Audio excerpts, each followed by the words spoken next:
Fanatics isn't just our name, it's who we are. Loyal, passionate fans dedicated to our favorite teams and to the sports we love. That's why we're honored to be able to offer fans the world's largest collection of official sports apparel and sports jerseys from all the leagues, teams, and players you love. We feature a wide selection of gear from every league, including NFL, MLB, NBA, NHL, and NCAA merchandise, which allows us to serve fans of football, baseball, hockey, basketball, lacrosse, soccer, golf, and everything else that gets your heart pumping. Go to fanatics.com by using the QR code on your screen right now to celebrate your teams.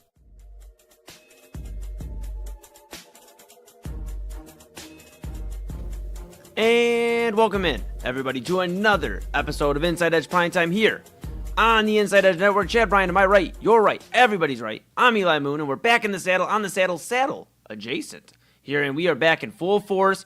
Chad be back with us. He was obviously on earlier today at on a legal formation with TK Andrews. A lot to break down there with the AFC North, the Browns, the Steelers, Ravens, Bengals, so much going on. But, of course, he's back here in the saddle with me and all of you for Inside Edge Primetime. We're back all week long. A few notes with this week as we're kind of gearing up for football season. Got some things going on. Of course, it's rocking and rolling, but we are back at full strength here on the nighttime side.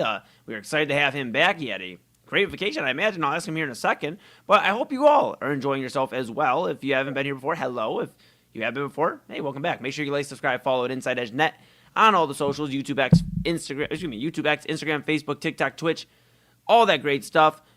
Check it out. Smash that notification bell so you know when we're going live for daily shows. A lot of great weekly programming for you as well. So much stuff. So make sure you lock in with Inside Edge Net on all the socials. Go check out InsideEdgeNetwork.com. Read about your favorite personalities like Chad Bryan and everybody who does a great job. Go to our partners page. Check out our great partners. Couldn't do without them. Fanatics.com, AlleyRoseFragrances.com, Omega Video Marketing, Monster Moments, SportsMemorabilia.com, and W Energy. And of course, you at home. Go check out some great deals at the merchandise store.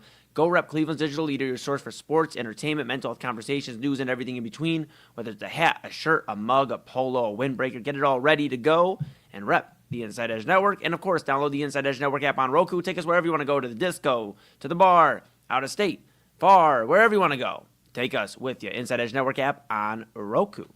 All right, Chad B, you're back in the saddle. I know you were talking earlier, but we are back here for Inside Edge Primetime, both of us in the flesh. How are you feeling? Not bad, man. Refreshed, ready to go. I thought you were gonna Dr. Seuss us with the Roku app there. I was like, all right, like we're going in the car, we're going far, we're gonna go to the bar. Yes. I didn't know where we were gonna go, but I knew they were all gonna rhyme. Pretty good, man. We didn't like go anywhere crazy or anything. Last year we went on vacation about this time of year, about the same time of year, and oddly, I was going to say I wasn't on vacation from the network, but the network wasn't a thing yet this time of year last year. Yeah, it's crazy. Wild. We were not even an infant. We were just a gleam in our program director's eye. Yes. It's a nice story. But no, we went to Virginia Beach last summer, and it's just like did not want to do another long trip. So we decided, and we didn't even really decide until the last second that we took them to Great Wolf Lodge when they were younger, and they loved it, right? So we hadn't been for a couple of years or whatever, and we're like, you know what, we'll go back, and they'll enjoy it, they'll have fun. So we went to Great Wolf Lodge, and we just stayed a couple of days, no big deal. We were there like Wednesday through Friday, not even a full week, right? Mm-hmm. We get there Wednesday night, and the Sandusky location. So right, we could sit on our balcony, we could see a couple of rides from Cedar Point, pretty cool. We're the first night we get to bed, we lay down about midnight or so. I finally laid down. The kids have been asleep for a little while. And I thought I was tired, and I'm like wide awake, right? Because that's like my time. I'm usually on a show, or I'm like doing something in photo, whatever, for the network, whatever, it doesn't matter. I'm usually up pretty late doing something. And I laid there, I tossed and turned until about 3 a.m. Finally went to sleep, Eli, and I was like, all right, I didn't know that I was asleep. You don't know. It's not like you're like, okay, I'm asleep. It's not a body experience. I'm watching myself sleep. You don't know that. But the last time I remember really looking at the clock, it was about 2:49, 2:50. I remember seeing that time and thinking like, man, the kids are gonna get up at 7, want to do stuff. Like, I gotta go. I gotta get sleep. Yeah. Next thing I know, I wake up to like blaring sirens and like a honking sound. I don't know what that was. Like a constant this screech.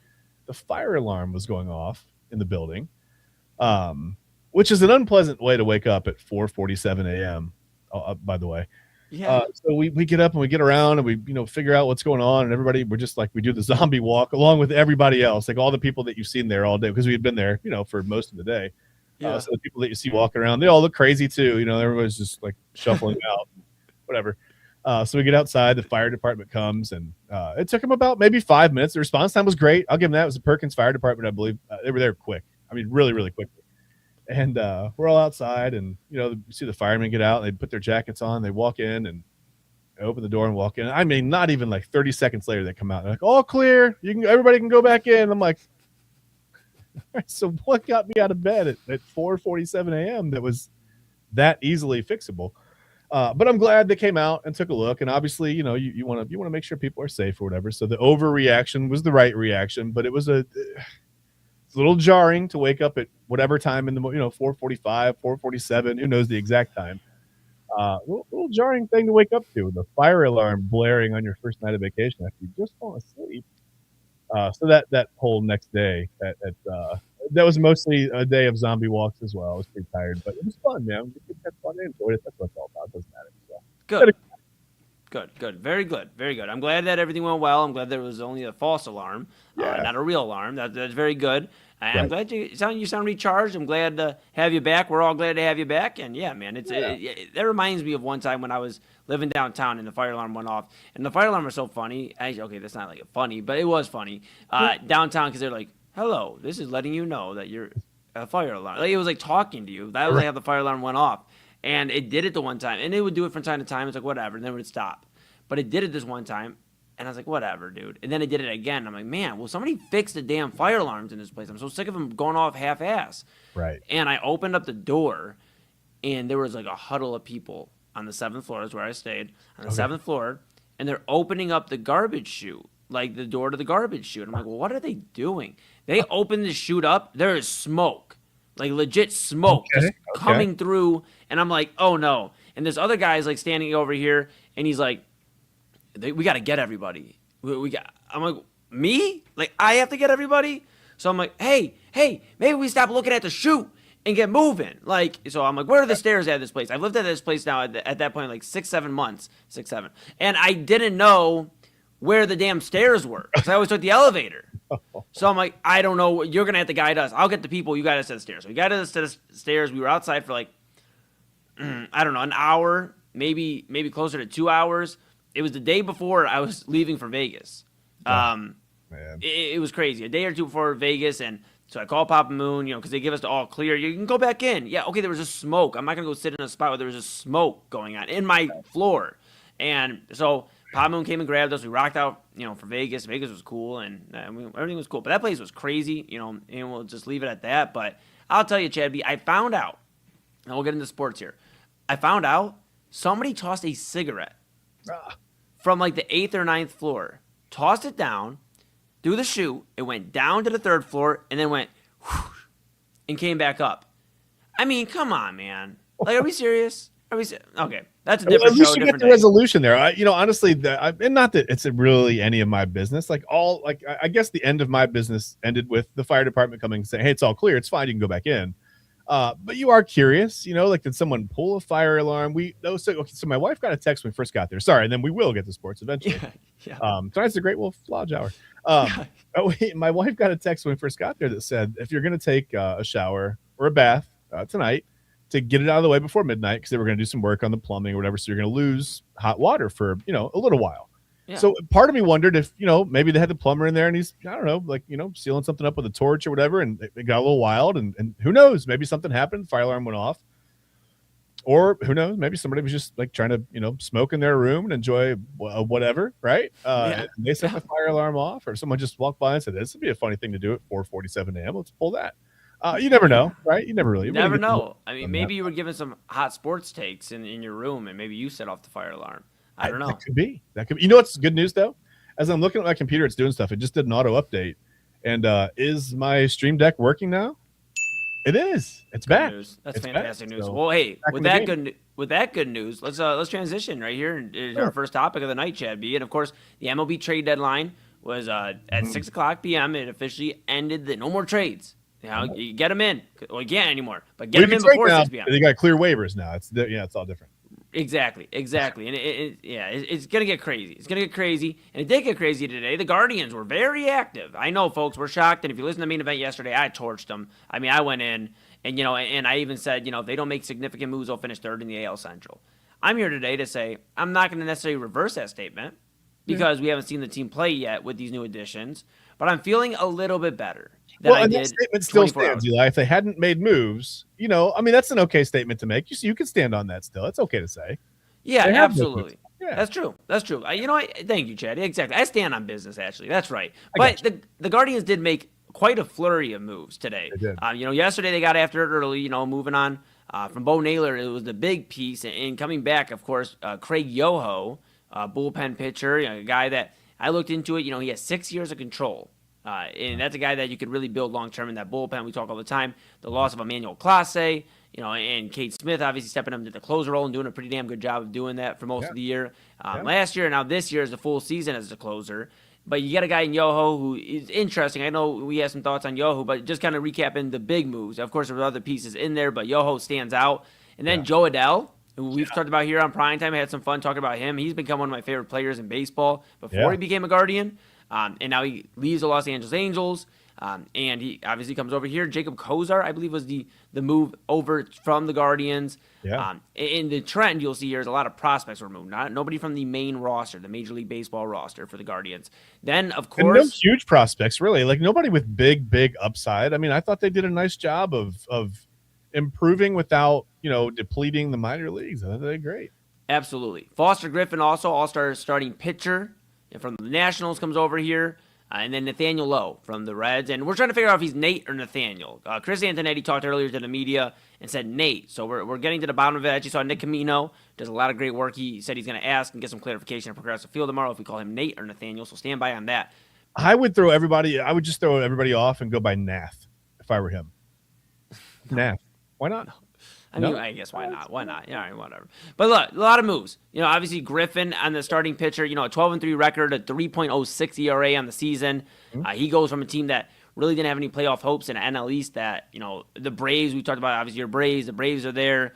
You have the Phillies in there in the mix, and even the Marlins are staying a little competitive, trying to make a push for a wild card spot. So you have some teams that are interesting enough. The Nationals decide to move on. That was a big move. Obviously Nathaniel Lowe, a guy that isn't going to impress with power, but he's going to bring a lot of hits to the plate. And he's really good with runners in scoring position. I was talking to Pop Moon earlier, Chad, and then I'll hand it off to you. But, Pop's like, man, but if he doesn't hit over the fence, we need something. I said, I get it. But at this point, the guys on this team can't even bring runners home. So I don't care if hit it to the wall and bring two home. And, and then we started talking. He's like, you know what? You're right. The Royals, the small ball, and all of this, we've made it happen. He started reflecting on some of his days. So that was a cool trip down memory lane, as well. But sticking with the Guardians here for a moment. Lowe, Griffin, Yoho, and Adell. How are you feeling about these Guardians moves? Buster Olney from ESPN said they're the number one team in the AL now, power ranking post-trade deadline. How are you feeling about Cleveland?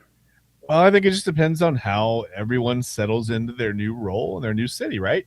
As far as Nath Lowe goes, Nath Lowe. I'm going to make it a thing. I'm going to do it. Okay, all right. Make it into existence. He's going to be like, I didn't even know my name was Nath. That's crazy. No, as far as that goes, like you said, maybe not a ton of power. And I know that, what have we said the Guardians have needed since, before they were the Guardians, right?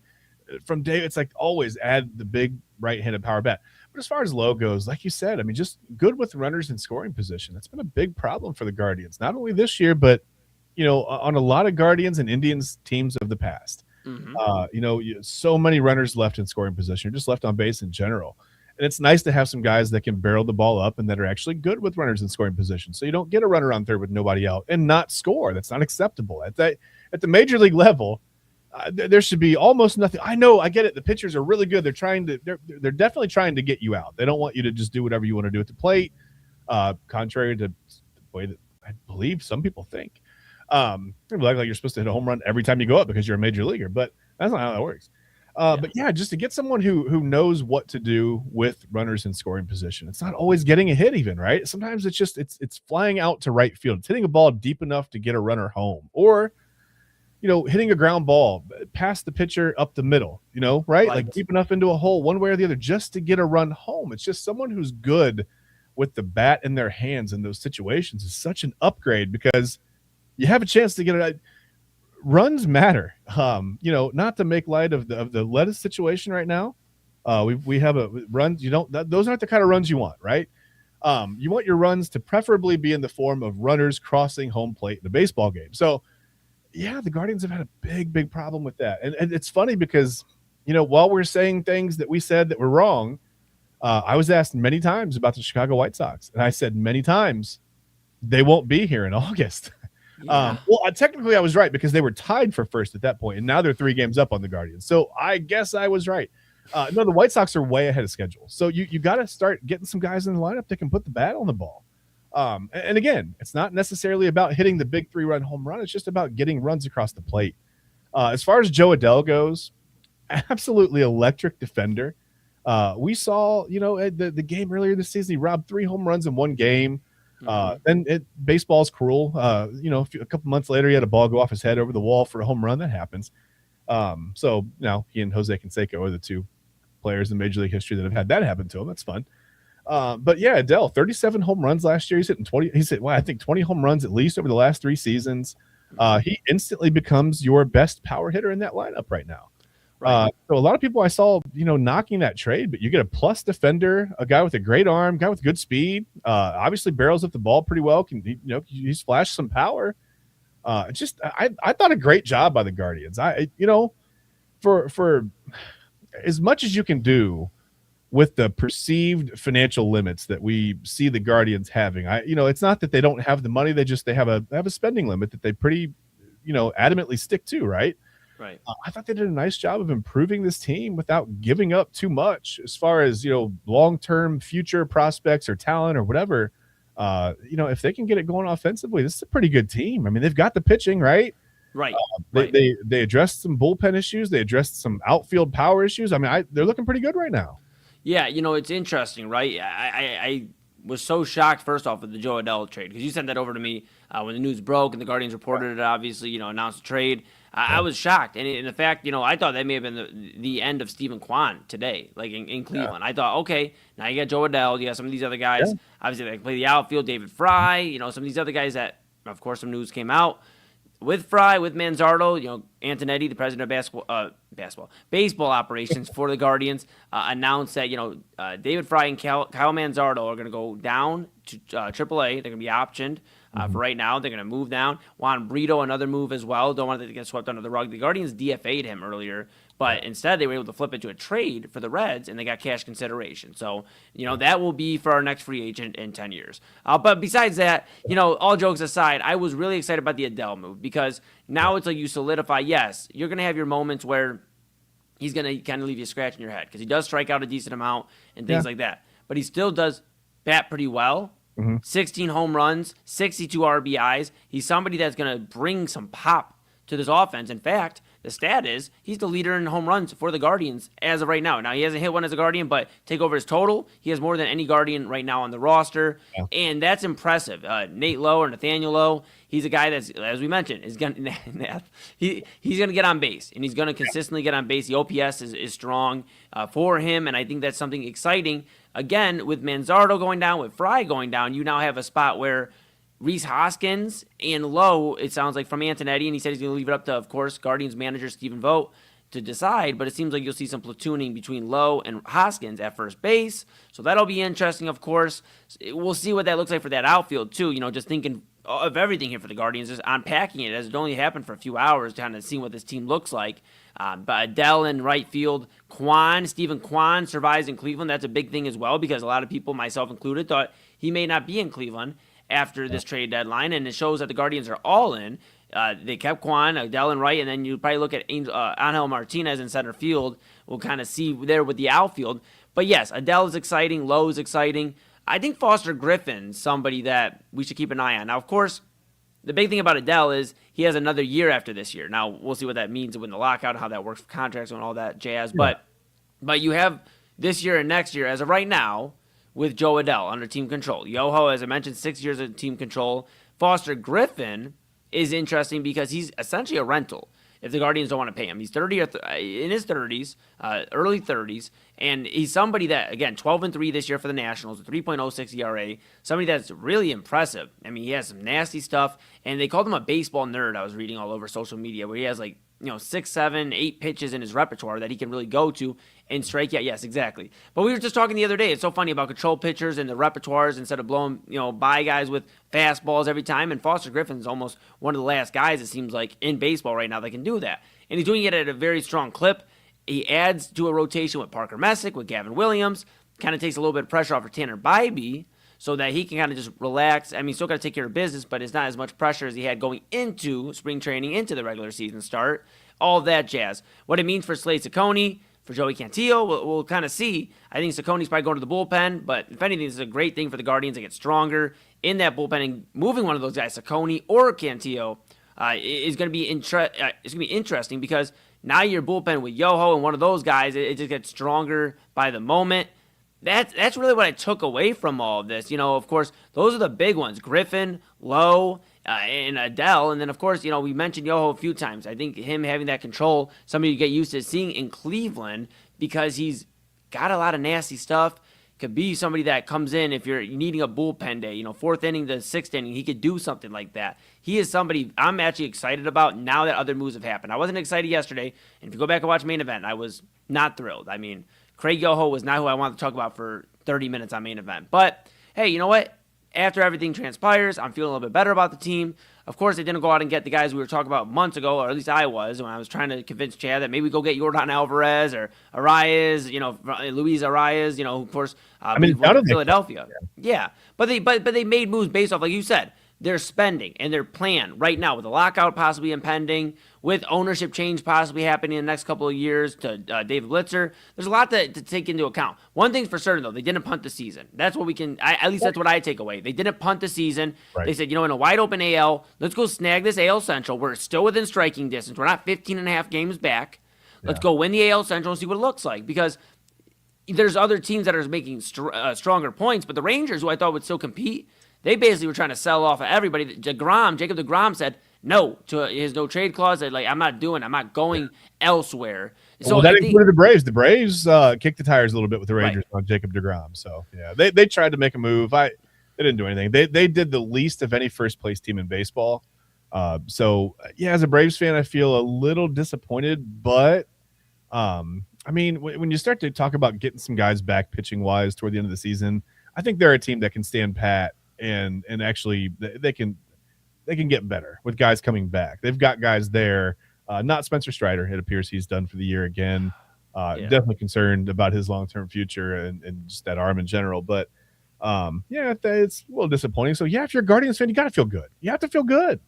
Yeah, I definitely feel better. And I was looking at the schedule for the rest of August. Not a lot of tough matchups. Of course, they have a matchup, I believe, in Chicago coming up. Against the White Sox, but they have the Mets, in this rotation. They have the Angels. Joe Adele will get to say hi to his former team here soon.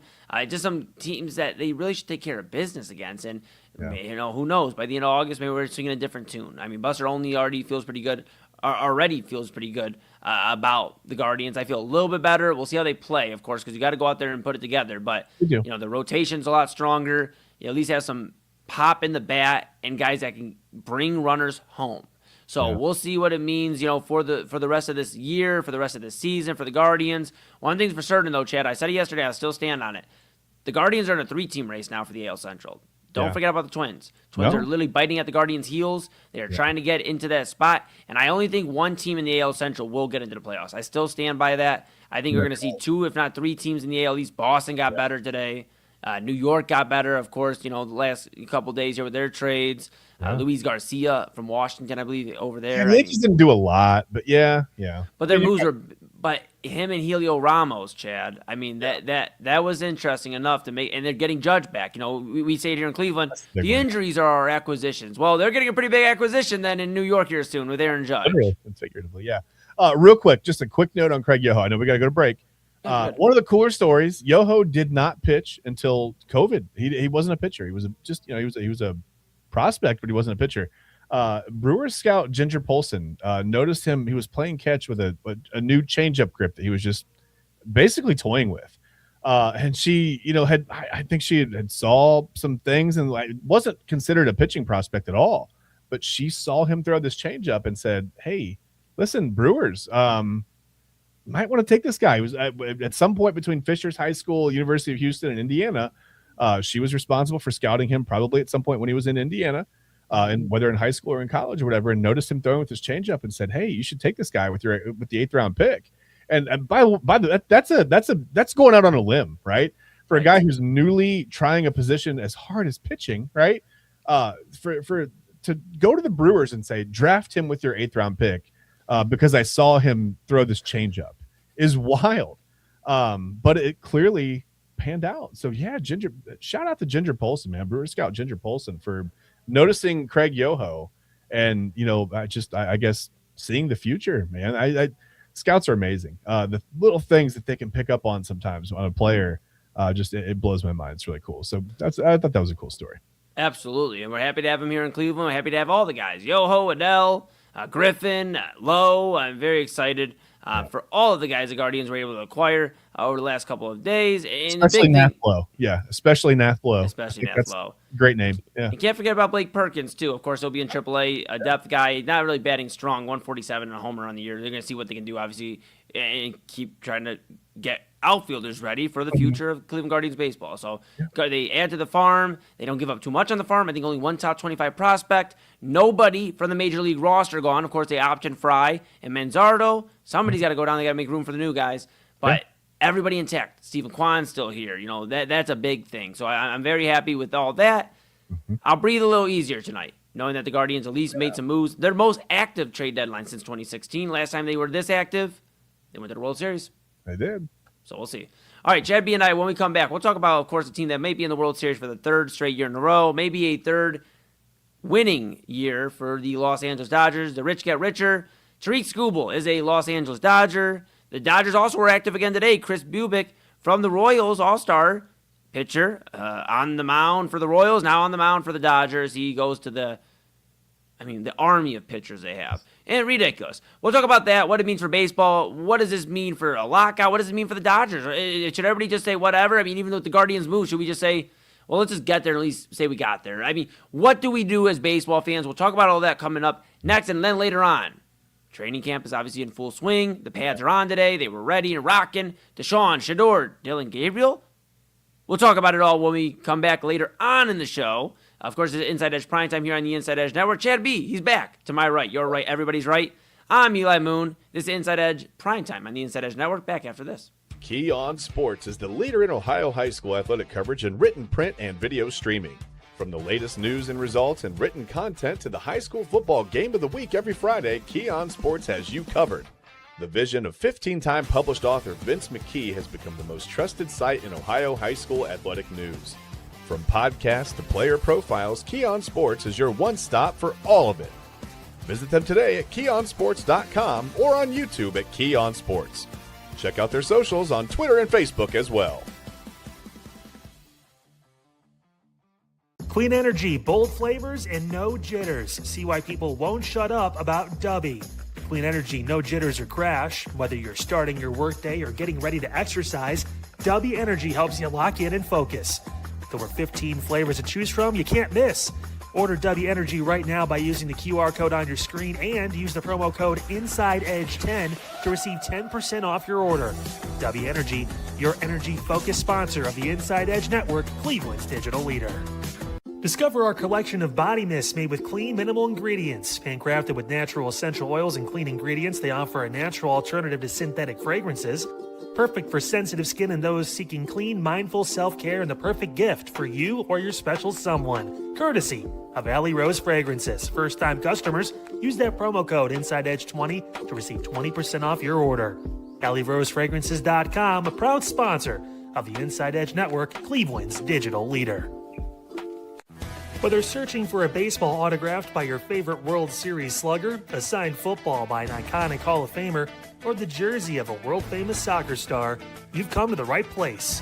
Here at SportsMemorabilia.com, the web's leading source of authentic sports memorabilia, you'll find more than 500,000 authentic products from nearly every professional sports league, team, and players. Not only will you find your next prized sports possession with ease thanks to superb customer service and tremendous site experience, you'll have the satisfaction and peace of mind that every product listed comes complete with a certificate of authenticity and is fully backed by the sportsmemorabilia.com lifetime authenticity guarantee. Go to sportsmemorabilia.com by using the QR code on your screen right now. Sportsmemorabilia.com, a proud sponsor of the Inside Edge Podcast Network, Cleveland's digital leader. Find us on InsideEdgeNetwork.com for the latest information on your favorite shows, personalities, and network partners. Plus, guess what? We have a merch shop. That's right, we have network polos, t-shirts, champion jackets, hats, and bottles. Rep the network. Every purchase supports independent sports and entertainment media. Use the QR code on your screen right now to check out InsideEdgeNetwork.com. That's InsideEdgeNetwork.com. What's up, guys? Awesome episode of Unfiltered today. We talked about a lot, including the possibility of being able to vote at the age of 16. Wow, never thought I'd see that coming. Also, we talked about Max Miller, that whole controversy. We talked about a bunch of different things involving the MLB trade deadline. Tomorrow, big news in the sports world for Cleveland involving the WNBA franchise. We'll talk about their name and what they look like, and so much more when it comes to local news, everything happening here in Northeast Ohio, right here at your fingertips, Unfiltered, with Kyle Cornell, 5 p.m. tomorrow, right here on the Inside Edge Network.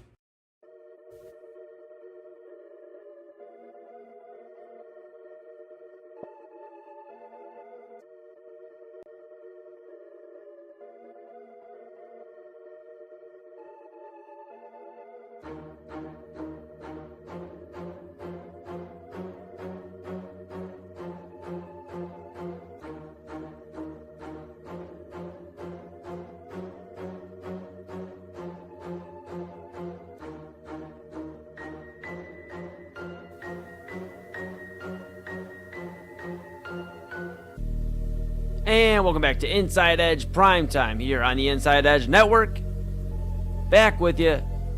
I'm Eli Moon, and usually I do this thing the opposite way, but to my right, your right, of course, everybody's right is... Boosh Amuser.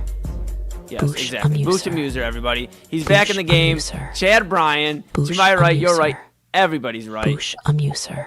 Let's just keep it on loop. Boosh The loop, Amuser. yeah. I didn't know I was Boosh going to loop it. Amuser.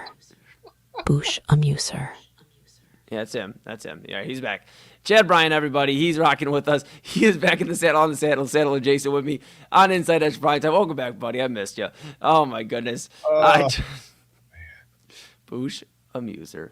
What is going on with Facebook? How did that happen? Oh, whatever. Well, yeah, we got a bone to pick with Facebook and a whole A different couple. Yeah. With all that being said, of course, if you have been enjoying all the content, of course, the start of the week, and since September 2025, we're coming up with the 1-year anniversary of the Inside Edge Network. Make sure you like, subscribe, follow Inside Edge Net on all the socials: YouTube, X, Facebook, Instagram, TikTok, Twitch.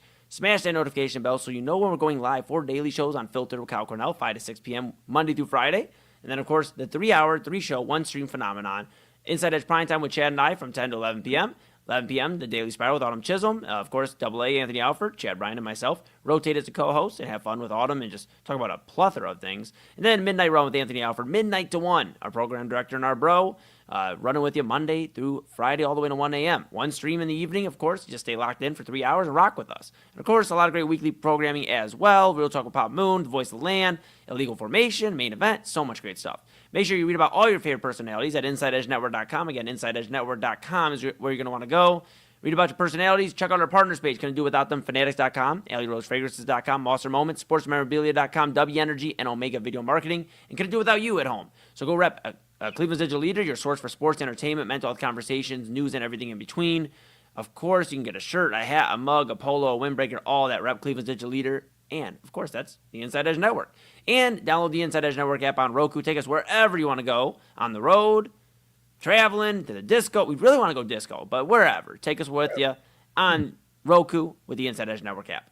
Mm-hmm. All right, Chabby, we got a little bit to talk about here, and we are obviously kind of running up against it. We're not out of time, but you know what? We're pretty good at talking, I'd say. So we're about 35 minutes into the show already, and now it's time to talk about those Dodgers. They made some news. Of course, Chris Bubick from the Royals, all-star pitcher, going over to LA earlier today. That wasn't the big news. That wasn't the pitcher that everybody was freaking out about. It just made the rich got richer today again. But this weekend, over the weekend, Tarik Skubal became a Dodger. It was actually Saturday night. I was over with Double A and Kyle, and we were rocking out Evander, our new intern, who's absolutely great. I love having him, a new addition to the team. Yeah. It was a lot of fun. And, of course, Chazzy B, Music Artist City, part of La Hele, my music collective I'm a part of. He was there rocking, and Double A goes, "I'm so sick of baseball." That's literally the words he basically said. Maybe paraphrasing a little bit, but Saturday night when the news came out, yes, Tarik Skubal, a Los Angeles Dodger. He adds to Yamamoto, Ohtani, Snell, Glasnow, Sasaki, Robleski, Sheehan, now Bubick. Cy Young, Walter Johnson, Bob Gibson, whoever. Those guys are all still there. Is this the Dodgers? Death. Is this the Dodgers year again? We just talked about the Guardians making these moves, and Buster Olney's high on them, and a lot of Guardians fans are feeling better, and the AL's wide open. Yeah. And there's some teams in the NL you can say, okay, they can go make some noise against the Dodgers, maybe the Brewers, but we've seen what happened last year with Milwaukee against LA, and they didn't have Tarik Skubal. Some of these other moves in teams, but are the Dodgers? Is this? Do we know who's winning the World Series now at this point? Is this over? I don't want to say that because we like the Guardians here, and I'm a Braves fan, but listen, it's not, this is tough because I want to yell and scream and swear at the Dodgers, but I can't get mad at them for playing the game the way that Major League Baseball has set the game up to be played, right? Mm-hmm. If you have all the resources and all the money, which they don't have all the money, I think they have they have $1.1 billion, I think, in deferred money in contracts right now, which I don't necessarily think should be allowed. I feel like someday soon, one of these organizations is going to go, you know what? Screw it. All deferred money. We will offer you, who cares, $975 million over a 5-year contract. But here's the catch. We're not paying you until 2045, right? Okay. And it's okay. Well, that's almost 20 years down the road.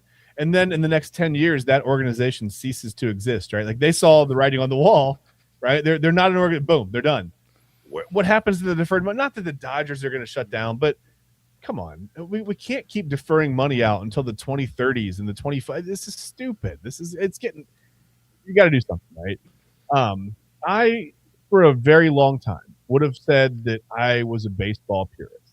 Mm-hmm. I would leave the game alone. It's fine. 162 games. That's great. No salary cap. Cool. Earning potential for players. I love that, right? Don't cap them, whatever. If somebody wants to pay somebody. But now you've got a problem where half the league doesn't want to try to compete monetarily, right? Maybe a third of the league can't afford it. They just can't afford it. They don't have the money. Can't do it. Right.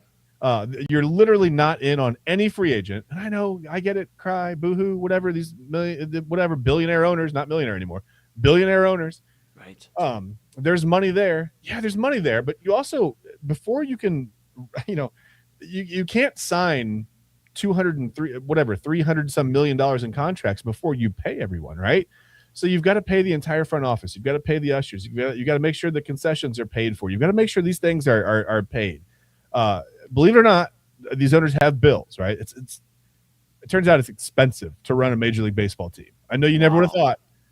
The electric bill alone, because my electric bill is skyrocketing, I would imagine it's not cheap to keep the lights on, right? You can't play games in the dark, so you got to do something there. A lot of teams just can't afford it, and that's just the way that it is. I know everybody thinks, well, all these owners have billions of dollars. Well, not really in liquid cash. They have assets that total up to however many billions, but a lot of the owners that own a sports team, they don't have liquid cash. They don't have a vault of money that's just being they're not Scrooge McDuck, right? Like, right. You don't go grab a bucket of cash and go, hey, come pitch for us, son, and you just get it like, what is this? It's a bucket of gold. Oh, okay, cool. That's not how that works, right? You don't get your bucket of gold until like 2036 if you sign with the Dodgers. So that's the problem for me. It's like the richest organization in baseball isn't even paying guys until 10, 15 years down the road. Right. That's a big problem. Huge problem at some point. A huge problem. It has to be fixed. I I know we're talking about Tarik Skubal. I almost forgot the original question. But if this is what it takes, if we don't have baseball for a year to fix this in the future, because not having baseball for a year is better than when all these bills come due and all these teams don't have the money and they've forced them. Are you going to file bankruptcy as the Dodger? Like, what's going to happen, right? Well, that's what I'm saying. And you look at the Dodgers too, like, the bankruptcy and all that with the TV deal, and then them being able to include that in it. I was reading a report that they actually were able to have $66 million more than any other team because of the TV deal and everything, and being able to include that after the mess that happened years ago. So it's just not really fair. But I also talk about revenue sharing. Well, that's not a good enough percentage. It doesn't rain down over the league. I mean, it's a small percentage of money. Yeah. Right. And, I even said it on Main Event yesterday, we need a salary cap. I'm right there with you. We also need a salary floor, and Double A's obviously adamant about that. Same with this, Rob, it appeared last night, that we need a salary floor, have to because you're going to have a cap. Have to. Yeah, teams got to spend money, but they can't spend $1 bazillion and defer it to go make it happen. I mean, we joke about Bobby Bonilla in the Mets and all that, but like Shohei Ohtani is just a very good, great version of Bobby Bonilla, and the Dodgers, I think, are on the hook with him till 2039, I believe. I don't even know anymore. I can't keep track. $1.1 billion in deferred money. Yeah, and then you take 6 of their pitchers, and I may mess up one of them, but I believe it was Ohtani, Skubal, Snell, Glasnow, Robleski, I want to say, and maybe Yamamoto. I believe it was those 6, and I may have got one of those mixed up with the eons of pitchers they have, but they have enough pitchers to have the best rotation in the major leagues, the best rotation in AAA, and probably the best rotation in AA, to be honest with you. Right, and you take one of that 6-man group, that's the 18th highest payroll in baseball. Just that group alone. Just 6 players. I mean, that's crazy, and it's like, so that's why I think we all saw a weird MLB trade deadline where the teams, I feel like they're in it. We're going to go win it this year. And the Guardians, I guess, they put their hat on and said, we're in it this year. I know we're not in the first right now in the Central, but we feel like we can make a run and go win it this year, at least get out of the AL because of where the AL is at. But then you saw a lot of teams kind of chill or move off some contracts that they're kind of getting ahead of before the lockout. So it's a little bit of a weird MLB trade deadline, right? That's what it might be, yeah. I thought it would be, but yeah. It was odd. I believe Adley Rutschman went over from Baltimore to Boston, and wild, people are up in arms about that. In Baltimore, they're pissed. I mean, because they just went out and got Pete Alonso this past offseason, and you thought, well, the Orioles are all in. They got Gunnar Henderson, Pete Alonso, and now Rutschman's gone. So it's just like prospect haul for that, though. To be honest with you, I mean, it was a nice move. It was okay. Yeah, for sure. But it just, I don't know. Baseball's in such a weird spot, man. It's like you hope that the Dodgers don't just win the World Series, but as far as any team that's going to stop them, you're going to have to be playing your best baseball for a 7-game stretch, and you're going to have to get lucky. Exactly, and that's after going through, at least a divisional round in ALCS, maybe in a wild card for some of these teams, right? So there's a lot going on there. The Guardians, to revisit our last segment, they do have that rotation that I will argue is the best rotation in the AL. In the American League, you could say the Yankees. Yankees are definitely there. I know we like to poke fun with our Yankee fan, obviously, on the network, Kyle Cornell. Mm-hmm. But, they have Schlittler. They have Garrett Cole. They have these guys that are very talented. Will Warren. They have guys that are very talented. Max Fried. Yeah, I knew you'd mention him as a former Brave. But, of course, it's either Yankees or Guardians have the best rotation in the AL. And then you could argue offense. I mean, Yankees definitely have the nod, especially when Judge comes back. But the Guardians are going to be a little feisty now on offense. So you hope that maybe a team could go run them to the brink. You look at the Blue Jays, but then, of course, and Riziki brought it up yesterday, the Blue Jays were the 5th highest payroll in baseball last year. So it wasn't like they were some underdog story. Like, yeah, it was crazy they got there because they haven't been there in a long time, but they paid to get there. George Springer, other guys they're bringing in. Of course, Ernie Clement, they acquired. Where'd Ernie Clement? Where did he go through the farm system at? Oh, here in Cleveland. But, of course, another day. They did all right today, so I'll leave them alone. But yeah, I'm just frustrated with the Dodgers, but I'm also frustrated with cheap owners because it's kind of a correlation of both. Like, yeah, you can't be mad at the Dodgers entirely because they're just doing what they can do right now under the CBA, where they can defer the money, they can go out and get these guys, they can go make these trades. Anybody can make these trades, but they're making these trades and teams are willing to do it because they know these are the guys that are going to be able to pay Tarik Skubal. In other cases, Mookie Betts getting lowballed by the Boston Red Sox. That's why he's now in a Dodgers uniform. Freddie Freeman, of course, there's some interesting stuff there, but that's why he's not a Brave anymore. There's a ton of stuff going on why the Dodgers got here, but it's also the catalyst is, or one of the catalysts is Pittsburgh Pirates, the Cleveland Guardians at times. You look at some of these teams, the Reds. I mean, the Reds spend money now, but the Reds were in that category as well. Other teams, Marlins always seem to have a promising young group of players coming up, and then all of a sudden they're jettisoned out, they're gone. Yeah, exactly. So crazy we just said Marlins at the same time. But yeah, those teams, they've also been in that mix of why we're at where we're at in baseball. So you need a floor, you need a cap to hold both accountable. And that's where we're at. Players are going to be pissed. There's probably going to be a full year of Major League Baseball being gone. And more relevant of a discussion now. We're past the deadline. We're past the biggest move. I'm just surprised Paul Skeens wasn't moved to at this point. I mean, what else are we doing? But I don't know. I'm tired of the Dodgers to a degree, but I'm also tired of where baseball's at because of cheap owners. This is why we've got to where we're at, and we'll see. We'll see where we're at with it, Chad B. We got a lot to talk about when it comes to baseball this week. We're in the second half of the year. Obviously, we're past the All-Star break. We're in the final 2-month stretch. With the Guardians, we got an official AL Central race, and it's a three-team race. Like I said last segment, it's the White Sox who lead right now, the Guardians, and the Twins. Do not forget the Twins. Of course, they didn't make a crazy move at the deadline. They kind of stood pat for the most part. Yeah. But they are always feisty. Chad B's brought them up, and here they are in August. Who would have thought? Well, Chad B knew. Yeah, well, I didn't know about the White Sox still being here, but how upset are you if you're a Brewers fan right now? By the way, they were supposedly in on Tarik Skubal. It seems like the Dodgers took less from the Tigers, or the Tigers took. I'm sorry.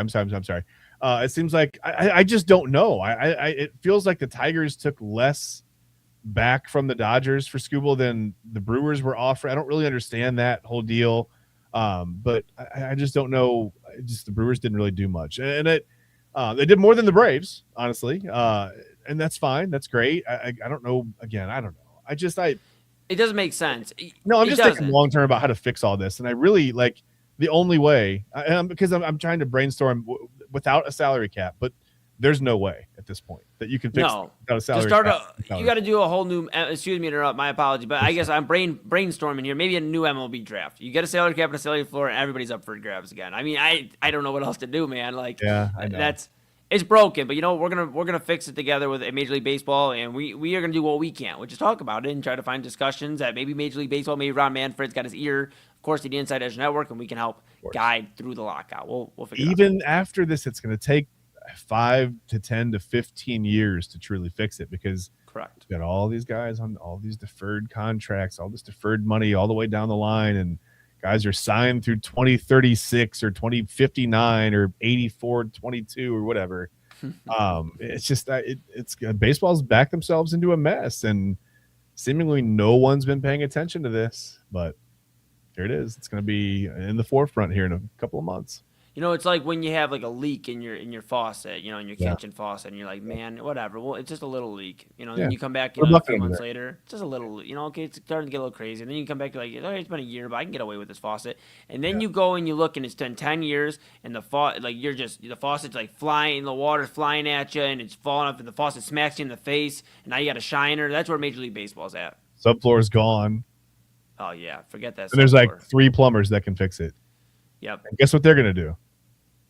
Charge you deferred money. I don't know. It's a mess. That or put duct tape on it. We'll figure it out. But I mean, my goodness, Shabby. We'll talk about it, of course, later on this week. Got a lot. Of course, you're back with us, and we will break down some baseball because it is that time. We'll talk about it, but we are right up against it. We got just about 10 minutes left. We're going to take a quick pause here for the cause. A few words from our partners, and when we come back, we'll spend a few minutes on the Browns. Of course, we'll talk about them later on this week. They're in pads, in training camp, quarterback battle. It's in full swing. Illegal formation. Chad Bryan and TK Dandridge, they talked about it earlier today. Chad B and I will talk just a few moments about the Cleveland Browns, about this quarterback discussion, this quarterback battle, and is there a new favorite emerging in Cleveland? All right, I joke a little bit, but maybe we'll talk about it, of course, when we come back here on Inside Edge Primetime on the Inside Edge Network. Chad B to my right, you're right, everybody's right. I'm Eli Moon. We're back right after this. Fanatics isn't just our name, it's who we are. Loyal, passionate fans dedicated to our favorite teams and to the sports we love. That's why we're honored to be able to offer fans the world's largest collection of official sports apparel and sports jerseys from all leagues, teams, and players you love. We feature a wide selection of gear from every league, including the NFL, MLB, NBA, NHL, and NCAA merchandise, which allows us to serve fans of football, baseball, hockey, basketball, lacrosse, soccer, golf, and, well, everything else that gets your heart pumping. Go to fanatics.com by using the QR code on your screen right now to celebrate your teams. That's fanatics.com, a proud sponsor of the Inside Edge Network, Cleveland's digital leader.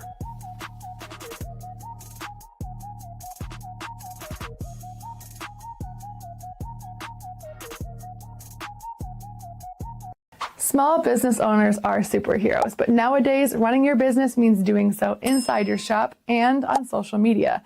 That's why you should make Omega Video Marketing your sidekick. With a decade of content creation experience, I create dynamic, informative, and fun videos for your specific social needs that will increase brand awareness, get you more followers, and keep your social pages and websites current and fresh. I offer flexible pricing and turn times and will work with you to understand your brand and your story. All of that comes from the heart. My award-winning expertise is just the cherry on top. So let's get connected. After all, your brand is the alpha and my expertise is the omega.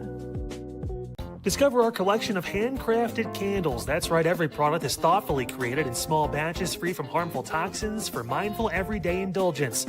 Our candles are hand-poured in coconut soy wax with natural wood wicks, offering a long-lasting burn and rich fragrances.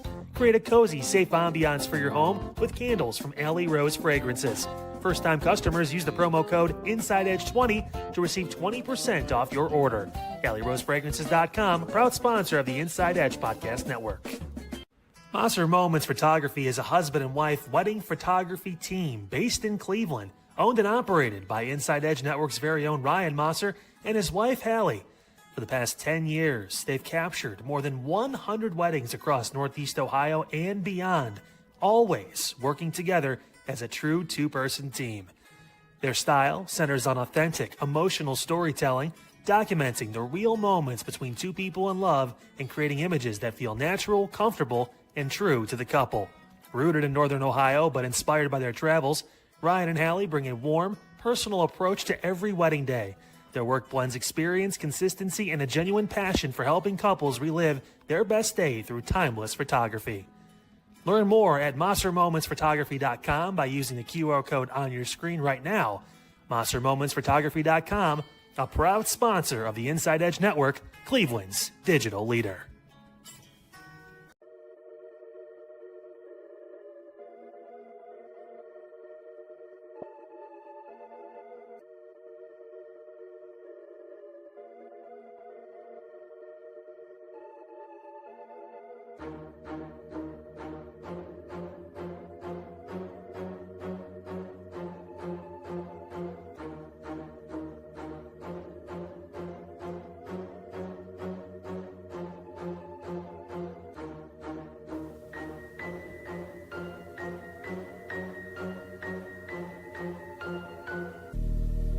And welcome back to Inside Edge Primetime here on the Inside Edge Network. Chad Bryan to my right, you're right, everybody's right. I'm Eli Moon. We're back in the saddle, on the saddle, saddle adjacent. We are back in full strength here on the evening lineup. Talked to some Guardians. They made some moves today. The Dodgers, well, they made some moves too. What's new? And Major League Baseball is in a whole conundrum, but we have some more baseball to play the next couple of months. And we just have a few moments left here with you. Of course, you've been with us all night long, all day long, all week long since September. Make sure you like, subscribe, follow Inside Edge Net if you haven't already on all the socials, YouTube X, Facebook, Instagram, TikTok, Twitch. Smash that notification bell. Know we're going live across all the socials. Of course, InsideEdgeNetwork.com is where you're going to want to read about all your favorite personalities. Go check out our partners page. And Chris and the Nice from the merchandise store. Rep Cleveland's digital leader, your source for sports, entertainment, mental health conversations, news, and everything in between. And download the Inside Edge Network app on Roku. Take us wherever you want to go on Roku with the Inside Edge Network app. Yes, a lot of great stuff here. All right, Chad B, got a few minutes left. I'm going to give you the floor because you've been gone for a week. I know you talked about some Browns stuff on illegal formation. I'm just going to ask you a question. Yeah. Right now, I want it to be Shedeur. But obviously everybody works against Shedeur. I still think it will be Shedeur that ultimately is the starter of this team this year. but I'm going to give you a hypothetical. Okay. Let's take Shedeur Sanders out of the equation for a moment. Okay. Not because I want to, but because the rest of the world wants to. Yeah. Let's do this. Okay. If you're a Browns fan, which you are, I am. would you rather watch Deshaun Watson as your starting quarterback or Dylan Gabriel as your starting quarterback this upcoming season?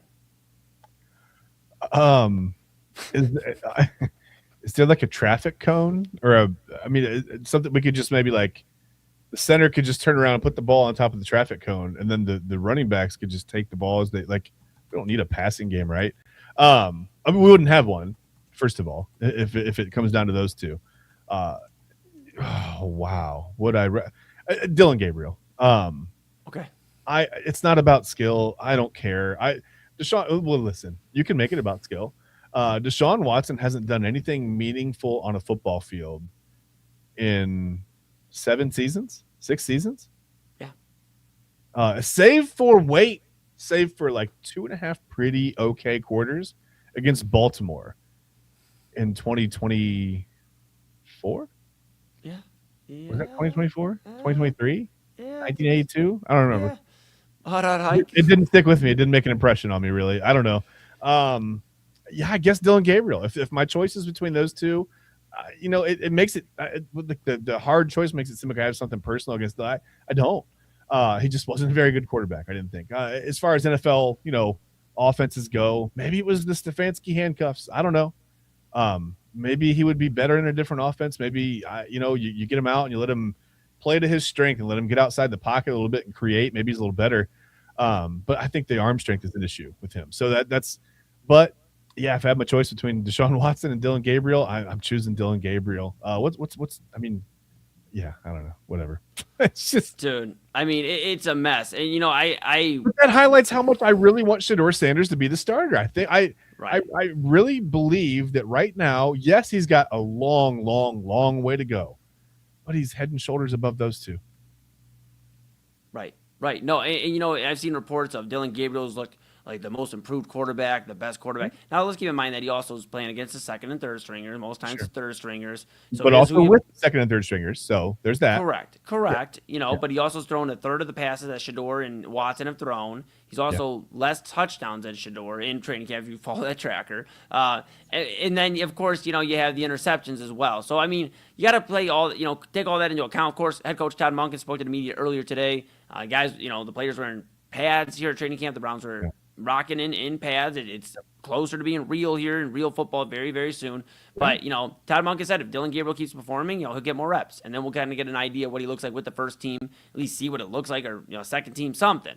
But I'm at the point now where I'm ready for Shedeur Sanders to be the guy. I've been ready for Shedeur Sanders to be the guy. He needs an opportunity because the worst thing that happens is you find out he's not the guy and you move on to the 2027 NFL draft class. You look, whether it's Dante Moore, who I think is the best quarterback in that class. I still stand on that. I think it's crazy that the guy who was second in the Heisman voting last year, or a Heisman finalist, literally tore it up at Oregon, helped win them football games, looked better than Arch Manning. And if he didn't have the Manning last name, we wouldn't be talking about Arch Manning this highly right now going into the season. I still stand on that as well. But Dante Moore or maybe Manning or, CJ Carr, there's guys out there, obviously. But you find out one way or the other who's going to be starting in 2027 because it's not Deshaun Watson. They're more than likely cutting ties with him next summer. And that's where we're June at. 27th, whatever the day is. Yeah, the day that that's it. That's the day. That has to be the day. I'm not that high on Arch Manning, or I don't know. I want to watch the college season play out first because we're always doing it. Like this time last year, we talked about a lot of Lenoris Sellers. He's a can't miss prospect out of South Carolina. He had a terrible year. In relation, give Lenoris Sellers a break, buddy. I'd love to give Lenoris Sellers a break. He's got to give himself a break first. He's got to he's got to learn the offense. But I want to let the college season play out first. I want to see who's still standing at the end of the year. I don't care about completion percentage or touchdowns and interceptions. I want to watch these guys play. I want to really watch how they play. Here's the thing. When Bo Nix was at Oregon, I was impressed. I said, I like the way Bo Nix operates in the red zone. I like the way he operates on third down. I think he's going to be a good NFL quarterback. I thought he was the best quarterback in that draft class.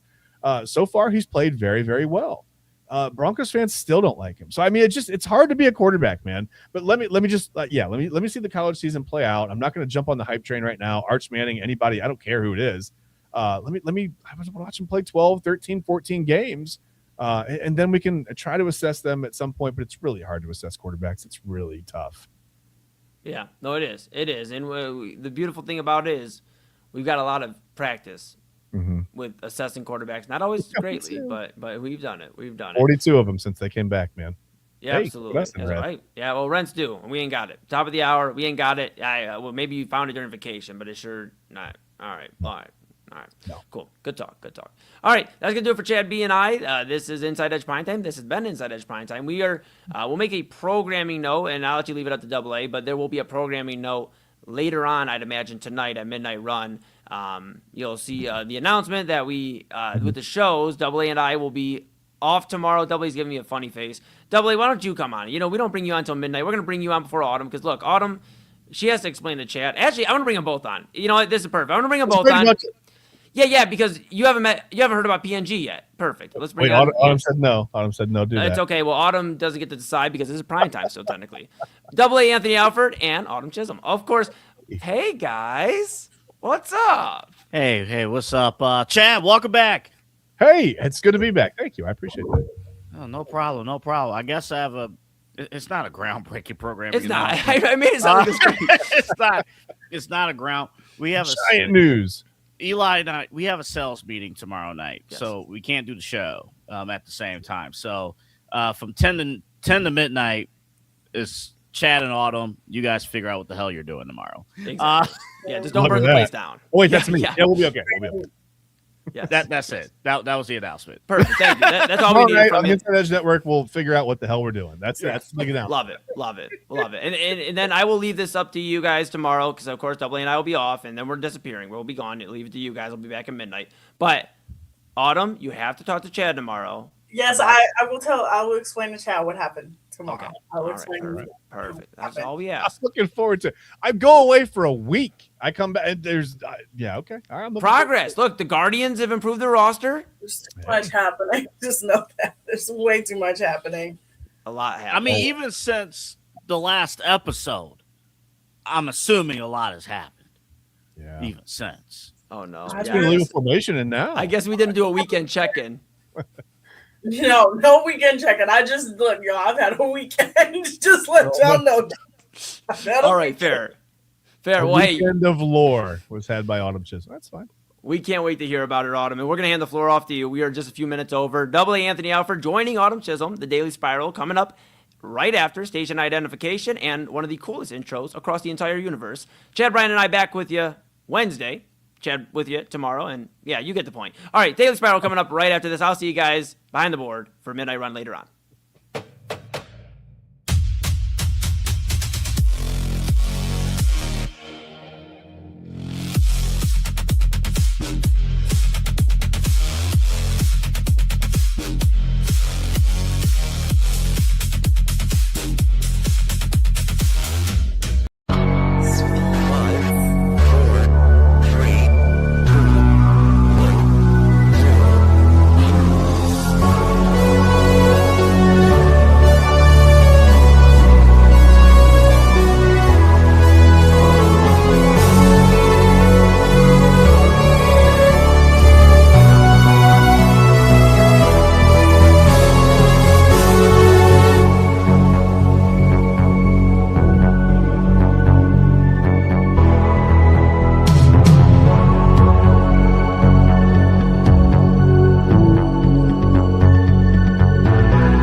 into the Daily Spiral, everyone. AA, how are you?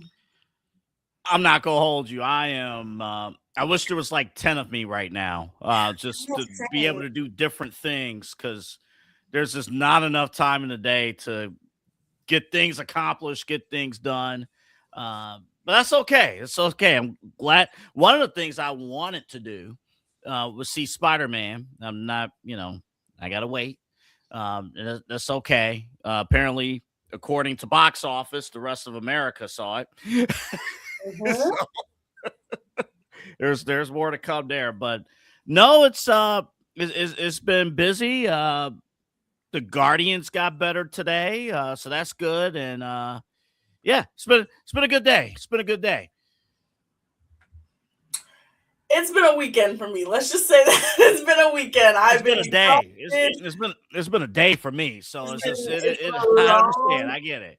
It's been a long 3 days for me, but I did go see Spider-Man this weekend. I am a first weekend warrior when it comes to movies. I will say that. Where do you want to start? You want to start with what's going on with MLB? Do you want to start with Spider-Man? Where do you want to start? I hate this question. How bad? No. Because even in restaurants, I'm indecisive. Like if we're again, Eli and I, we're gonna be at the sales meeting tomorrow. Oh my God, you're gonna be. We're gonna be at the sales meeting. It's gonna take me forever to order food just because I'm not gonna be paying attention. You know what? Let's switch up the pace. Let's start with Spider-Man. Okay. Spider-Man Brand New Day, based off of a crazy plot in the comics and the Brand New Day comics. It is the first Spider-Man trilogy to get a fourth movie. No other Spider-Man trilogy or supposed trilogy has gotten a fourth movie.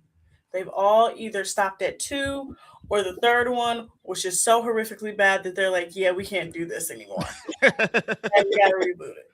Tom Holland Spider-Man, the fourth one. So let me give you some breakdown of this weekend.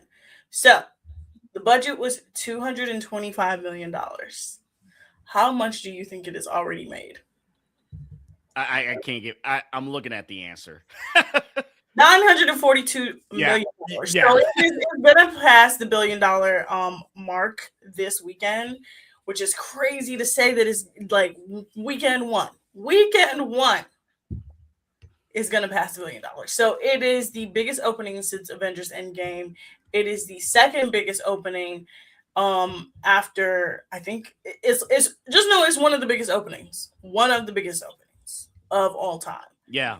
And it's shattered any Avengers Avatar record you could think of. Yeah, it shattered it completely. But the film was directed by Destin and Daniel Cretton. Do you know what other Marvel film he has directed? I do not, but when you tell me, it's not going to be surprising. He directed Shang-Chi. What? What did he do?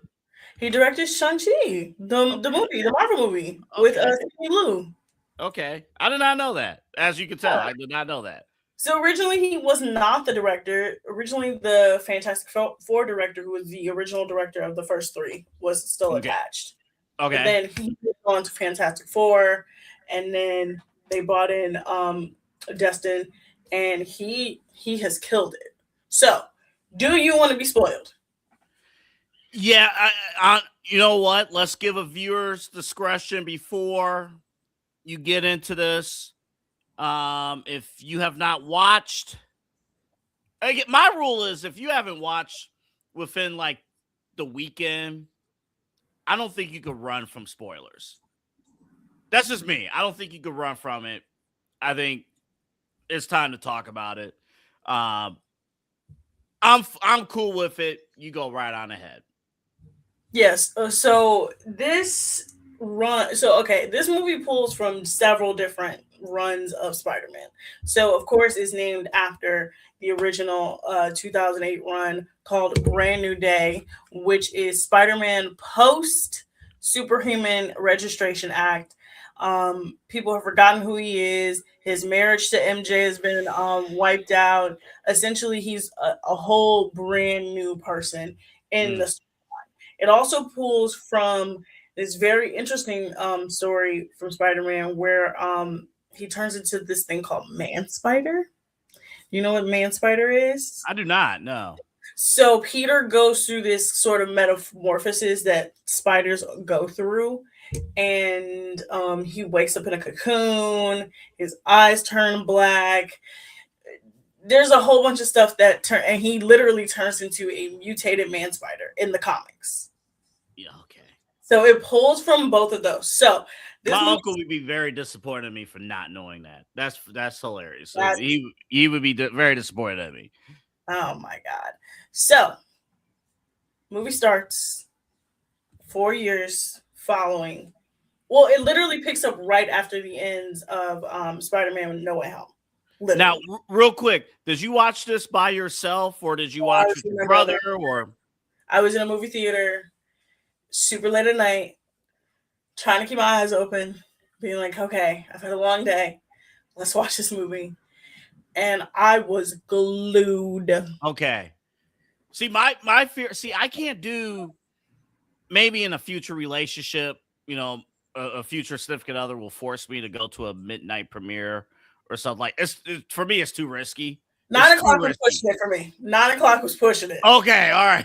Okay. 9 o'clock was pushing it. All right. I am no longer, look, I am no longer a midnight movie warrior. It has to be 6 p.m. or 6:30 to 7 at the earliest. The latest is 9 o'clock. Like, the latest I could do is, hell, the way my body operates now, maybe I can't pull a midnighter now. But no, like, I told you, and maybe the audience doesn't know, but I told you, my friend, the first Avengers movie back in 2012. You literally fell asleep.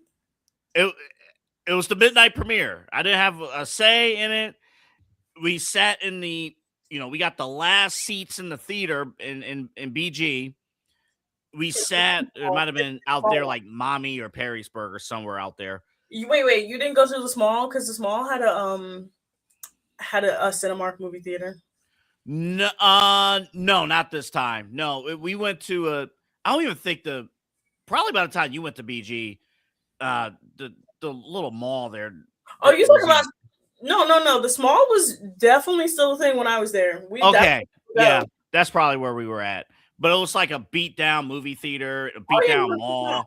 You went to Small, yeah. Yeah, it was beat down. Like, I thought it was done before I left. Apparently, it was still open. Oh no, but we sat in the last seats that were available was the very front row, which means you're sitting there at the theater, the screen's right here, and you're looking, oh, okay, I'm locked into the movie, and I was good like 20 minutes in, and then I got one of these.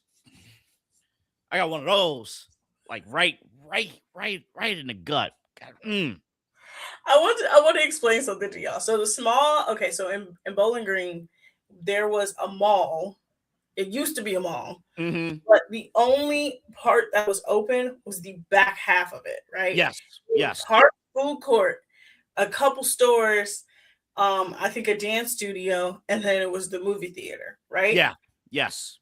The movie theater, it was so small and it was so beat up, and it was one of those movie theaters. It was cheap. Let me tell you right now, anytime I went to a movie there, I paid less than $10. Hell yes. Hell yes. When I'm telling you, he literally probably was. The chairs were terrible. You had to lean all the way. I fully understand. I get you. I had to lean like all the way back, just to see. Like, my eyesight was looking at their feet, so I had to like really like look up like this. Like this. And I used to sit in the middle back, right? So if you're sitting at the front, yo, I'm just I'll never do it again. I'll never do that again. If the and we'll get back to Spider-Man in 2 seconds. If the room is full and it's like, oh, there's 4 seats left, and it's in the front row, that's okay. I'll wait. Yeah, that's okay. I never again. That movie theater, and also it was like not even like if you think about the Cinemark at Valley View, it's like the Small is as big as when you go in the front of the box office and the entire front area. Yep. That's how big it is. It's not very big at all. The entire front area is oh my God. I think the last movie I saw at that theater at the Small was The Avengers. I think that was the last one. I've seen a few movies up to that point there, but like the Avengers was the last one, and then we upgraded and like, oh, we want to actually go to the movies. We'll go to Perrysburg. We'll go to Perrysburg. The one in Perrysburg reminds me of Valley View. Okay. Yep. Okay. So again, backstory is pulling from Brand New Day. Picks up literally immediately after Doctor Strange's spell. Then we see Peter becoming Spider-Man over the next 4 years. We see him sort of keeping track of what Ned and MJ are doing. But he's really just focused in on being Spider-Man. So everything goes a little crazy when I don't think do you remember him from the first movie? He was a villain named Scorpion.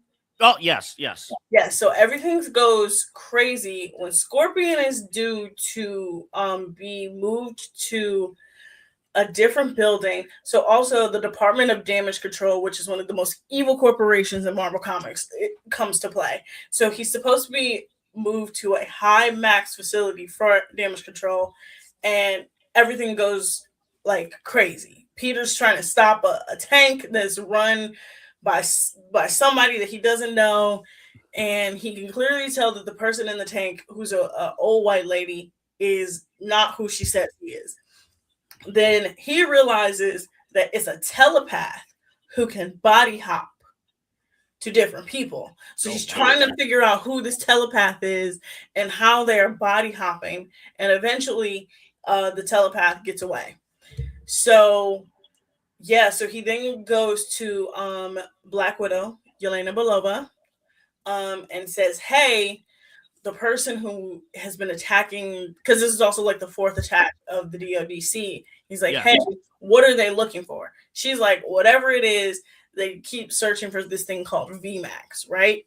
Mm-hmm. So Peter's still going through some stuff. He's starting to get headaches. He's starting to like be super, like everything's super heightened. And then he encounters Ned in a corner store. He goes to Ned and MJ's housewarming party, sees that MJ has a boyfriend, completely crashes out, and fully mutates. As he should have. He's like trying to figure out like what's going on, because he now makes organic webs. He doesn't have his web shooter. So you know how Toby's Spider-Man made webs? That's how he makes webs. And then he then is like, something has to give. So he then tracks down he is about to go to see Bruce Banner, but the telepath keeps messing with him. And he's trying to figure out who the telepath is. And the telepath is just like getting in his head, but can't get in his head because Peter is strong enough to sense them, right? Before his transformation. After his transformation, he can't sense the telepath. And the telepath was like, you really can't like sense me? And it's a whole crazy scene. I can't even like describe it, because you like when you see it in the movie theater, you're gonna be like, whoa, this is crazy. They did it really well.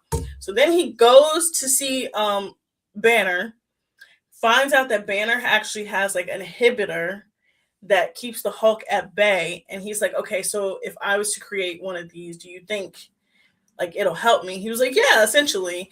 Banner kind of is like, you're not a student, right? He's like, not really. He was like, I'm a grad. Now, also at the same time, Punisher from Daredevil, he's also in the movie, but that's like a canonic thing where Punisher and Spider-Man like do stuff together. So Punisher is helping Spider-Man. And by the way, if you had no idea the backstory of why a character named Punisher is in a movie and Spider-Man's doing some things like that, that's not good. that's interesting. So eventually the telepath gets into Peter's house, finds Peter's letters, and then is about to attack MJ. So Peter goes to see MJ, saves MJ, takes her to Punisher's house. So he thinks. So he takes MJ to a safe place. The telepath is in Peter's apartment and gets into MJ's head. And it's a whole scene. It's a whole scene, right? So Peter eventually is like, look, I'm trying to create this inhibitor. I need to create one for myself and one for the telepath to eventually like get her, right? Because also he figures out who the telepath is. Mm-hmm. You know who the telepath is, Double A? I do not remember. I'm sorry.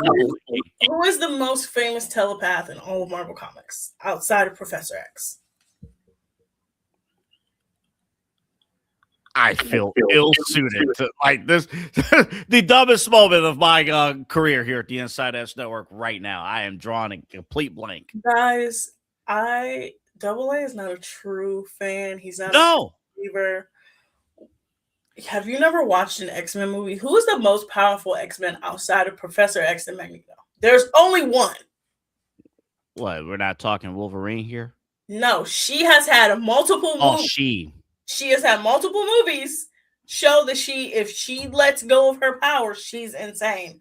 I don't know. I'm still in SummerSlam mode. I don't know. I don't remember. Jean Grey. Okay. Stingray. Yes. Jean Grey. Yes.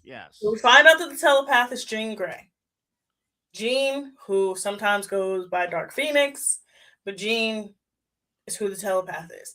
We find out that Jean's sister was captured by the DODC and that she is trying to figure out what happened to her sister and where she's gone.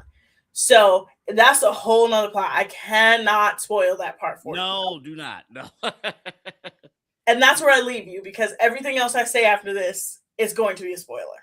All right. So what is I don't want to say what did you think overall of the movie, but did you like what you see? Yes, did you like the movie? When I said, I literally turned to my brother, I was like, he has to play Spider-Man for the rest of his life. Like, he can't play anything else. He has to. Like, he's that good in it. He has, like, such a grasp over the character that he's even better than Tobey Maguire. Tobey had a real grasp over that character. Because when I heard, because I watched Tobey Maguire, I watched his 3 Spider-Man movies. That was, I watched him play Peter Parker. And I loved the way he played Peter Parker. So to see anybody top, not just Spider-Man, but but Peter Parker just to top that role, that's huge. He really dug into this role to where I was like, yo, I've never seen someone play Spider-Man like this, ever. You gotta have your brother on this show. Yeah, we'll have to. You gotta get your brother on the show. We'll have to do that on a weekend where he's not exhausted from trying to be a cop. We'll have to have him on a Friday show. Try to protect the city. Yeah, he's trying to protect the city. When we come back, we're gonna go to break. When we come back, we are going to talk about what the hell is going on in Major League Baseball. Because what's going on? What's going on, Double A? What is going on? There's too much happening in Major League Baseball. We have to talk about it. And then at the end of the show, we will get into fall camp baskets. I will explain what they are. You're going to be real disappointed. But I don't even know what it is. You're going to be real disappointed when I explain. But you guys are watching this here on InsideEdge Network. We will be right back. Key On Sports is the leader in Ohio high school athletic coverage in written, print, and video streaming. From the latest news and results and written content to the high school football game of the week every Friday, Key On Sports has you covered. The vision of 15-time published author Vince McKee has become the most trusted site in Ohio high school athletic news. From podcasts to player profiles, Key On Sports is your one-stop for all of it. Visit them today at keyonsports.com or on YouTube at Key On Sports. Check out their socials on Twitter and Facebook as well. Clean energy, bold flavors, and no jitters. See why people won't shut up about Dubby. Clean energy, no jitters or crash. Whether you're starting your workday or getting ready to exercise, Dubby Energy helps you lock in and focus. With over 15 flavors to choose from, you can't miss. Order Dubby Energy right now by using the QR code on your screen and use the promo code InsideEdge10 to receive 10% off your order. Dubby Energy, your energy-focused sponsor of the Inside Edge Network, Cleveland's digital leader. Discover our collection of body mists made with clean, minimal ingredients. Handcrafted with natural essential oils and clean ingredients, they offer a natural alternative to synthetic fragrances. Perfect for sensitive skin and those seeking clean, mindful self-care, and the perfect gift for you or your special someone. Courtesy of Alley Rose Fragrances. First-time customers, use that promo code InsideEdge20 to receive 20% off your order.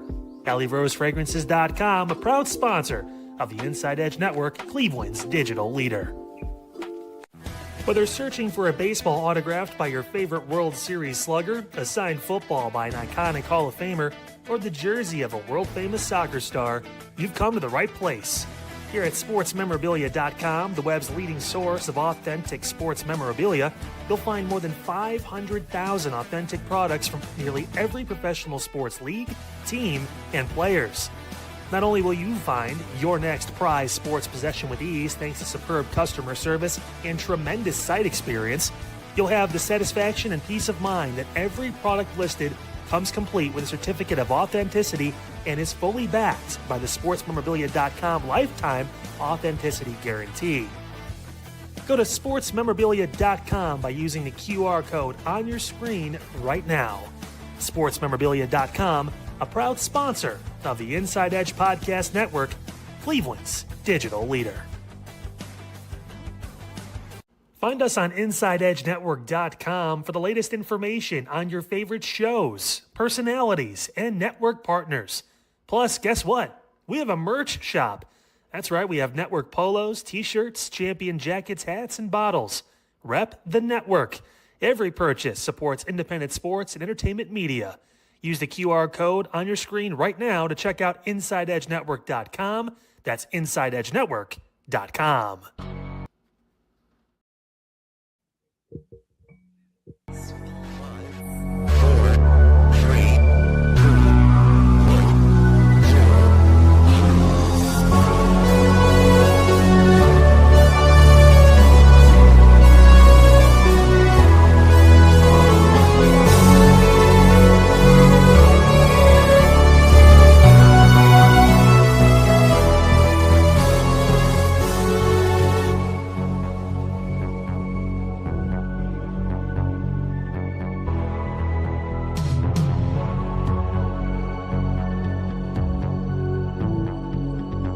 Hey, make sure that guy's not texting you right now.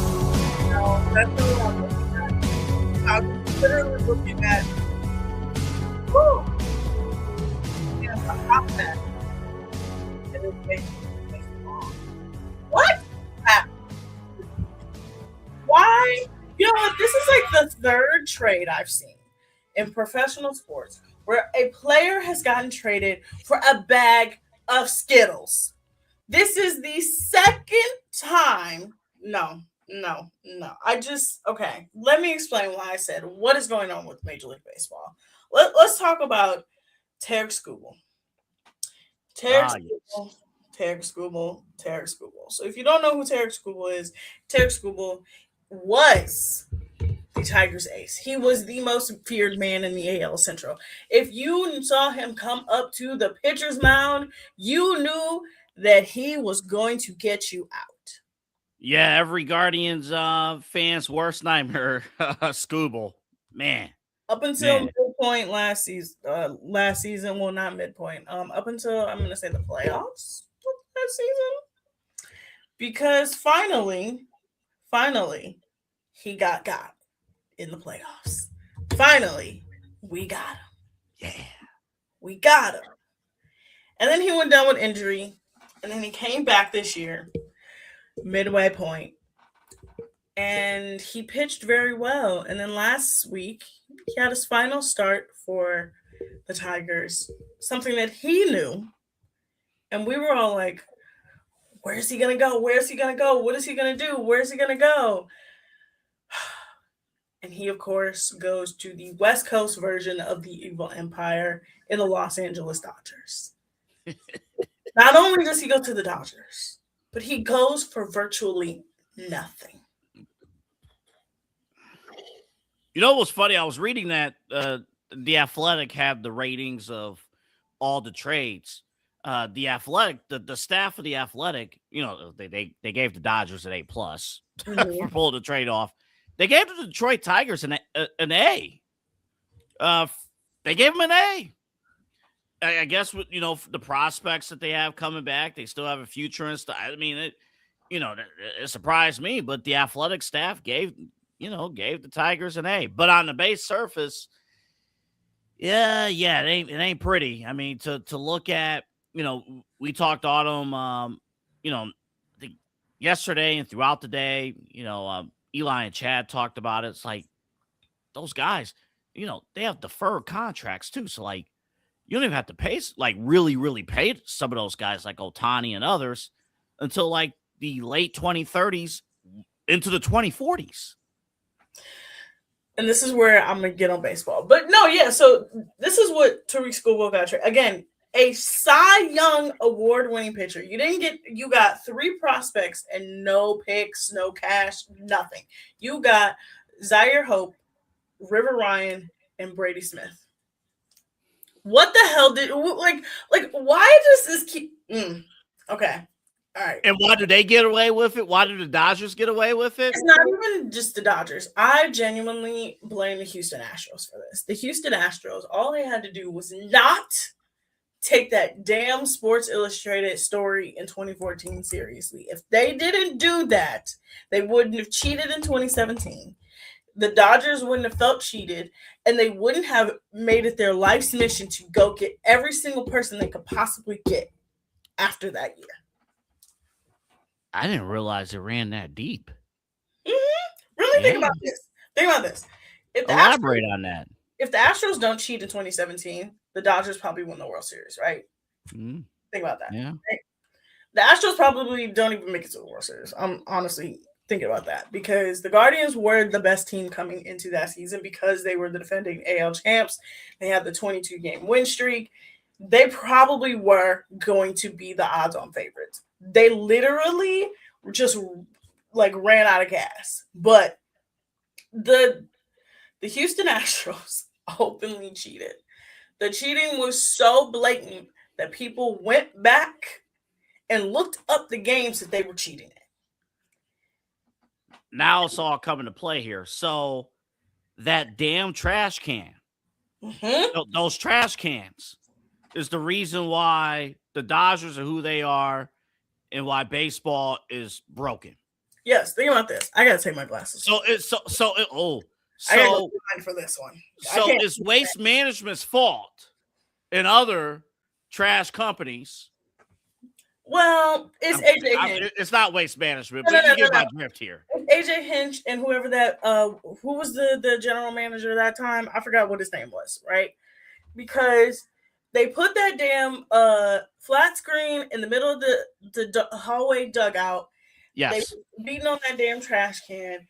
They win in 2017 over the Dodgers. The Dodgers didn't get a chance to get back to the World Series until they went back to the World Series in 2018. But even then, that 2018 team, for the Red Sox, they cheated too. Yeah, they lost to the Red Sox. Mm-hmm. Then 2019, they don't even get there because the Nationals get there, and the Nationals win over the Astros. Which every time I think about that, I'm like, damn, the Nationals really did beat the Astros in the World Series. In which, at one point, the Nationals were the worst team in Major League Baseball. Yeah, it happened quick. I mean, it was the turnaround was quick. I mean, the closest thing I think was the Kansas City Royals. Like I remember my whole childhood, Kansas City was horrible. And then, but even then, the 2015 team wasn't that bad because the season before they had already made I can go into that one, but right. The Dodgers come back the 2020 COVID season and they're on a warpath because they find out that the Astros cheated. So they felt as though they were cheated out of a World Series, right? So then they win the World Series in 2020 and then they come back in 2021 where you could finally have games and not like when I think about this, I'm like, the Dodgers have literally became the evil empire because of the Astros, right? Like, that's literally what happened. All the Astros had to do was not cheat, and we would have been fine, and it would have been fair. Well, Yes, but also let's hold everybody accountable for that time. Rob Manfred, it'll never go away from his record, not punishing that Yes, team. because he was scared of the players union, because he was in the meetings with A-Rod when they suspended A-Rod for 2 full years, and then A-Rod got it down to half a season. So because he thought that the players union was going to appeal their suspensions, all he wanted them to do was just tell the truth, and he wouldn't suspend them.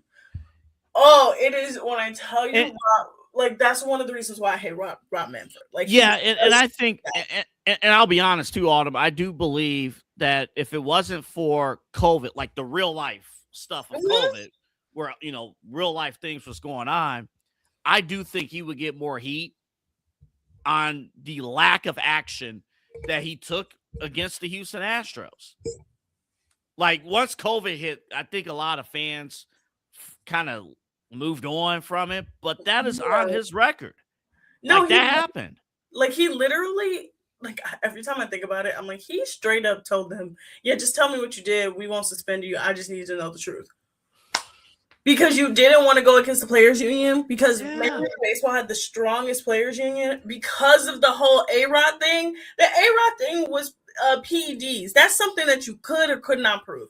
This was something that we had visual proof of, and if you were suspended them, they would have appealed it, but you had a strong case to hold up that appeal. You did. You had the strongest case possible, and instead of just punishing them, now you create a whole culture where people think that it's okay to cheat. Because why you think all these players have been betting? Because you set a standard right there with the Astros. Oh, you're not gonna get in trouble. The Astros cheated. Like, it's so much. But there's one other thing I'm gonna blame. Okay, besides the Astros, and that is Major League Baseball's terrible contracts. I'm trying to see how much time I have. I literally cannot see without my glasses. I'm dead serious. I can't see without my glasses. glasses. Put your glasses back on. No, they're starting to hurt behind my ears. Oh, okay. Okay. So I didn't mean it. Hold up. I want to be clear too, because I just thought about what I said that I don't know if you remember when Skip Bayless told Shannon Sharp to put his glasses back on. I didn't mean it was like that level of disrespect. I just want to make that clear. I literally did this to see. I just wanted to make that clear. Like, I did not mean it that way. I had to put my face as close as possible to my computer. Hold on. Okay, that's not what happened. Okay, it's like, put your glasses back on. Like, oh my. No, so the other reason that I blame what's happening in Major League Baseball is these stupid contracts. Major League Baseball contracts are the dumbest contracts in all of sports. You cannot tell me that, like, I know people are like, like, I don't want to no. They need to fix the contracts. If a player can sign a developmental contract and you be under that developmental contract for almost 10 years, and then when they finally bring you up, you still have another 4 years of contract, and then when you finally become a free agent, you're like in your mid-30s. These contracts are stupid, and that's why all these teams are like, I can just grab whoever I want and have no consequences, because you're making the contract situation so dumb. Oh my God, I can go in on Major League Baseball contracts. I hate them so much. Oh, it's terrible. And like, how do you tell Bryce Harper, who's ignorant in every way, shape, or form, hey, this is bad for the sport? Well, it's good for me, so shut the hell up. Like, a 13-year contract for a dude who was 28 years old was one of the dumbest things I've ever seen in my life. And I know some people are like, the players want to get their money. The players want to get their money. I know they want to get their money. Okay, I am never anti-athletes getting paid. They do a lot more than what people see.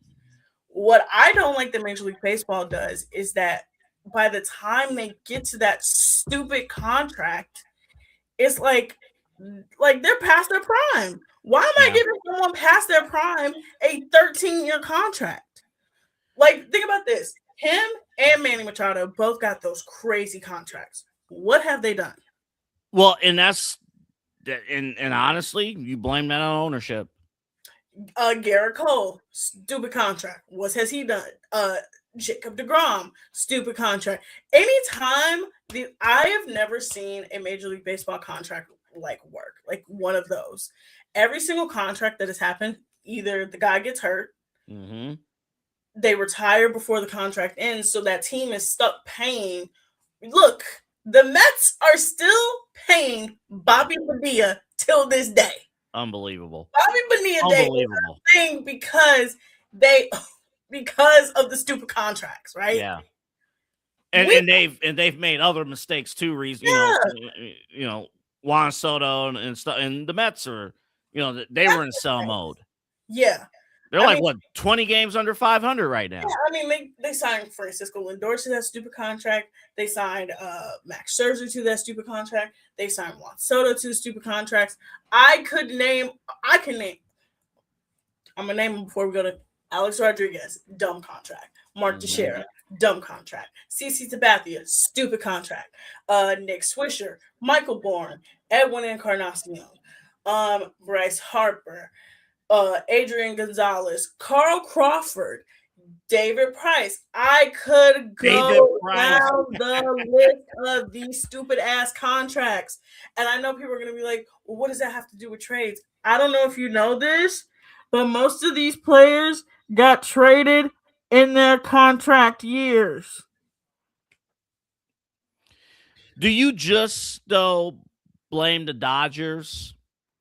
No, I blame Major League Baseball. I blame the Players Union. I blame Major League Baseball's union. I blame everybody because the Players Union are the ones that negotiate the contracts. Because honestly, if I'm a player, I want better contracts in minor leagues. I want them to overhaul the minor leagues because the minor league system is literally taking advantage of these people. That's a great point. Major League Baseball is the only sport where you have to relearn how to play the sport. Think about it. When you are drafted, you have to relearn how to play baseball.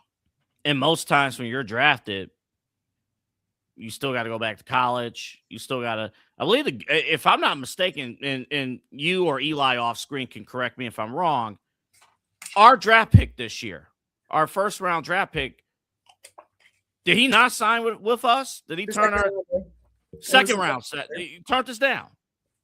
Yeah, because crazy. That's crazy. I think Houston's first round draft pick in 2017, his name was Brady Aiken. The Guardians ended up picking him up a couple years later. And turned him down because he was in high school. So you could do that. Major League Baseball is the only sport where you get drafted, you get put in the minor league system, and you have to relearn how to play an entire sport. Basketball, you go straight to the court. Football, you go straight to the court. Hockey, you can either go straight to the court or go to one of the minor league systems. Baseball is the only one that requires you to go to the minor leagues. Even if you're elite, you still have to spend a decent amount of time in the minor league system before you can get it. Like, Bazana was in the minor leagues for 2-3 years? I believe so.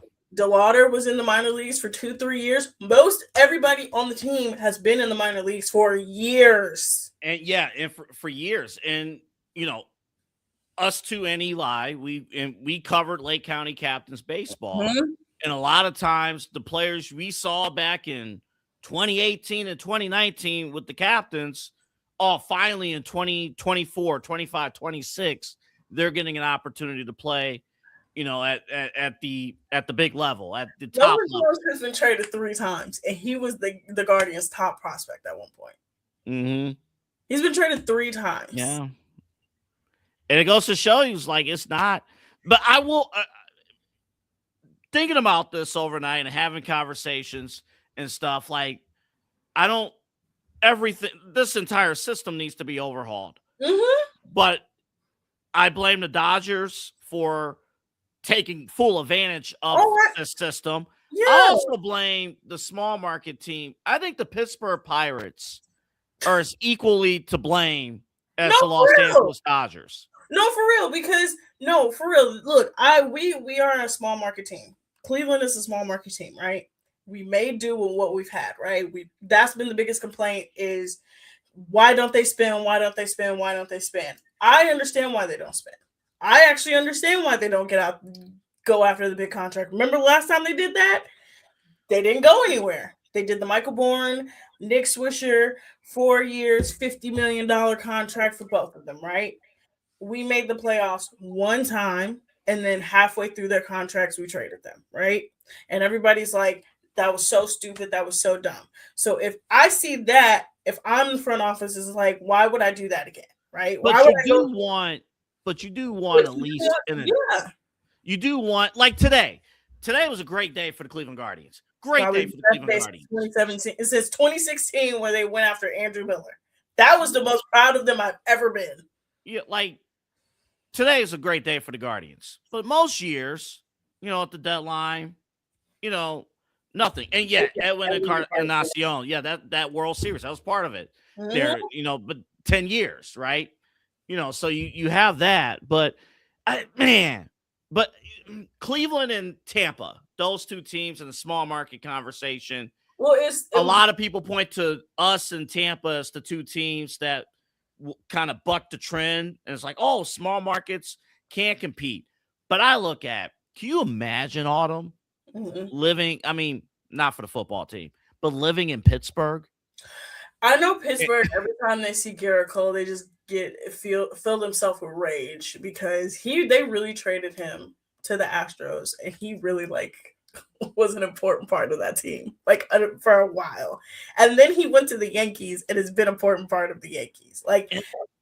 And then the worst part, the Pirates are kind of like the Browns from this standpoint. They're finally now they're starting to turn things around, having winning record. The problem is they're in the NL Central. So, Milwaukee's in there. The Cubs are in there too. So, you have better teams in the division, even though they're in there in the wild card. It's kind of like the Browns, those years ago, 2020, we finally have a great season. We have 10 wins and we're still in third place in the division. Well, yeah, I would say them and Miami to me are the two small market teams where every time they do something, I'm like Cleveland and Tampa do get lumped in because they are, or the Athletics. All of us kind of get lumped in because of what happens. We're gonna go a quick break. When we come back from the break, we're gonna continue this conversation. We'll get to because the Marlins. There's a point I want to make when we come back about the Marlins over time because they're also part of the problem too. We'll be back. Fanatics isn't just our name, it's who we are. Loyal, passionate fans dedicated to our favorite teams and to the sports we love. That's why we're honored to be able to offer fans the world's largest collection of official sports apparel and sports jerseys from all leagues, teams, and players you love. We feature a wide selection of gear from every league, including the NFL, MLB, NBA, NHL, and NCAA merchandise, which allows us to serve fans of football, baseball, hockey, basketball, lacrosse, soccer, golf, and, everything else that gets your heart pumping. Go to fanatics.com by using the QR code on your screen right now to celebrate your teams. That's fanatics.com, a proud sponsor of the Inside Edge Network, Cleveland's digital leader.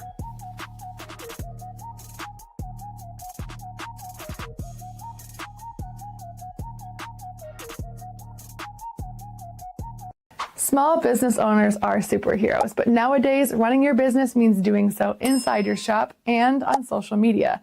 That's why you should make Omega Video Marketing your sidekick. With a decade of content creation experience, I create dynamic, informative, and fun videos for your specific social needs that will increase brand awareness, get you more followers, and keep your social pages and websites current and fresh. I offer flexible pricing and turn times and will work with you to understand your brand and your story. All of that comes from the heart. My award-winning expertise is just the cherry on top. So let's get connected. After all, your brand is the alpha and my expertise is the omega. Discover our collection of handcrafted candles. That's right, every product is thoughtfully created in small batches free from harmful toxins for mindful everyday indulgence. Our candles are hand-poured in coconut soy wax with natural wood wicks, offering a long-lasting burn and rich fragrances. Create a cozy, safe ambiance for your home with candles from Alley Rose Fragrances. First-time customers use the promo code InsideEdge20 to receive 20% off your order. AlleyRoseFragrances.com, proud sponsor of the Inside Edge Podcast Network. Mosser Moments Photography is a husband and wife wedding photography team based in Cleveland, owned and operated by Inside Edge Network's very own Ryan Mosser and his wife Hallie. For the past 10 years, they've captured more than 100 weddings across Northeast Ohio and beyond, always working together as a true two-person team. Their style centers on authentic, emotional storytelling, documenting the real moments between two people in love and creating images that feel natural, comfortable, and true to the couple. Rooted in Northern Ohio but inspired by their travels, Ryan and Hallie bring a warm, personal approach to every wedding day. Their work blends experience, consistency, and a genuine passion for helping couples relive their best day through timeless photography. Learn more at MosserMomentsPhotography.com by using the QR code on your screen right now. MosserMomentsPhotography.com, a proud sponsor of the Inside Edge Network, Cleveland's digital leader.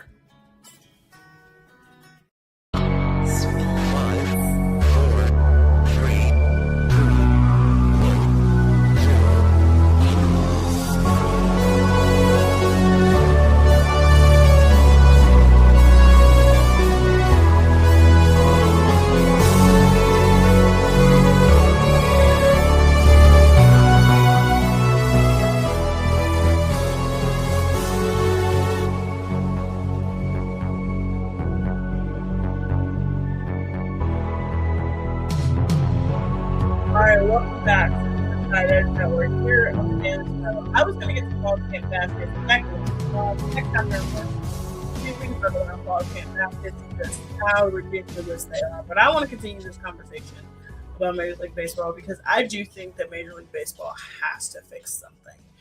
The Dodgers, when I say they have taken full control of what you can do, they have a lucrative TV deal, so that's how they're able to pay everybody. Then you have the fact that they have deferred these contracts. The Ohtani contract deferred. I think the Yamamoto contract is deferred as well. You're also signing the international players. I don't know if you know this, but international players, when you sign them, there's a little bit of advantage there. So you have that. Then you have the acquisitions through trades, like Mookie Betts. Mookie Betts was a trade. Now Tarik Skubal, trade. So you have this advantage that I'm like, people are like, what are they doing? What are they doing? They're taking advantage of the fact that Major League Baseball doesn't care. And you know what? And I think two things can be true. I'm allowed to hate them. And I do. But I'm also allowed to admit that you got an organization that is taking full advantage of Major League Baseball. And honestly, they're taking advantage of bad teams, and teams that are not spending money on certain players that could spend the money. And I heard Bob Costas. We might get this clip in for the midnight show next hour. But I heard Bob Costas talk about this. He's like, I understand the Dodgers. I understand how you're feeling about the Dodgers. We're not here to defend the Dodgers, but if Team A decides not to pay a certain player, Dodgers are like, come here, we'll pay you. If Team B decides not to pay, for a player, Dodgers are saying, we'll pay you. We got you. We have advantages. We have resources and stuff, but we'll pay you. If they don't want to pay you, we'll pay you. So I for a while, I was all in on, I can't stand the Dodgers. I hate the Dodgers, and I will continue to hate watch the Dodgers. I have no problem hate watching the Dodgers, but I can equally blame the bad teams, the teams that refuse to spend a dime on allowing this monster to grow in Los Angeles. Or the teams not only that refuse to spend money, but the teams that are constantly trading them players. When it's like, I was thinking about it, I was like, who else outside of the Dodgers could he have gone to? And I was like, he literally could have went to anyone else but them. You probably could have gotten a better haul of picks. You probably could have gotten a better haul of players. You probably could have got more money from everybody. Why the Dodgers of all people?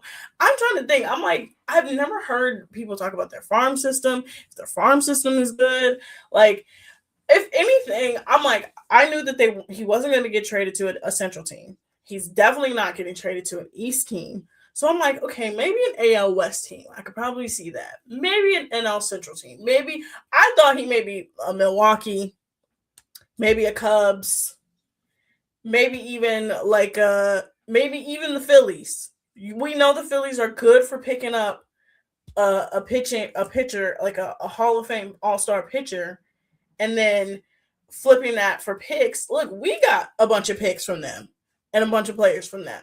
That lasted a pretty long while when we traded Cliff Lee. So I just didn't understand why the Dodgers.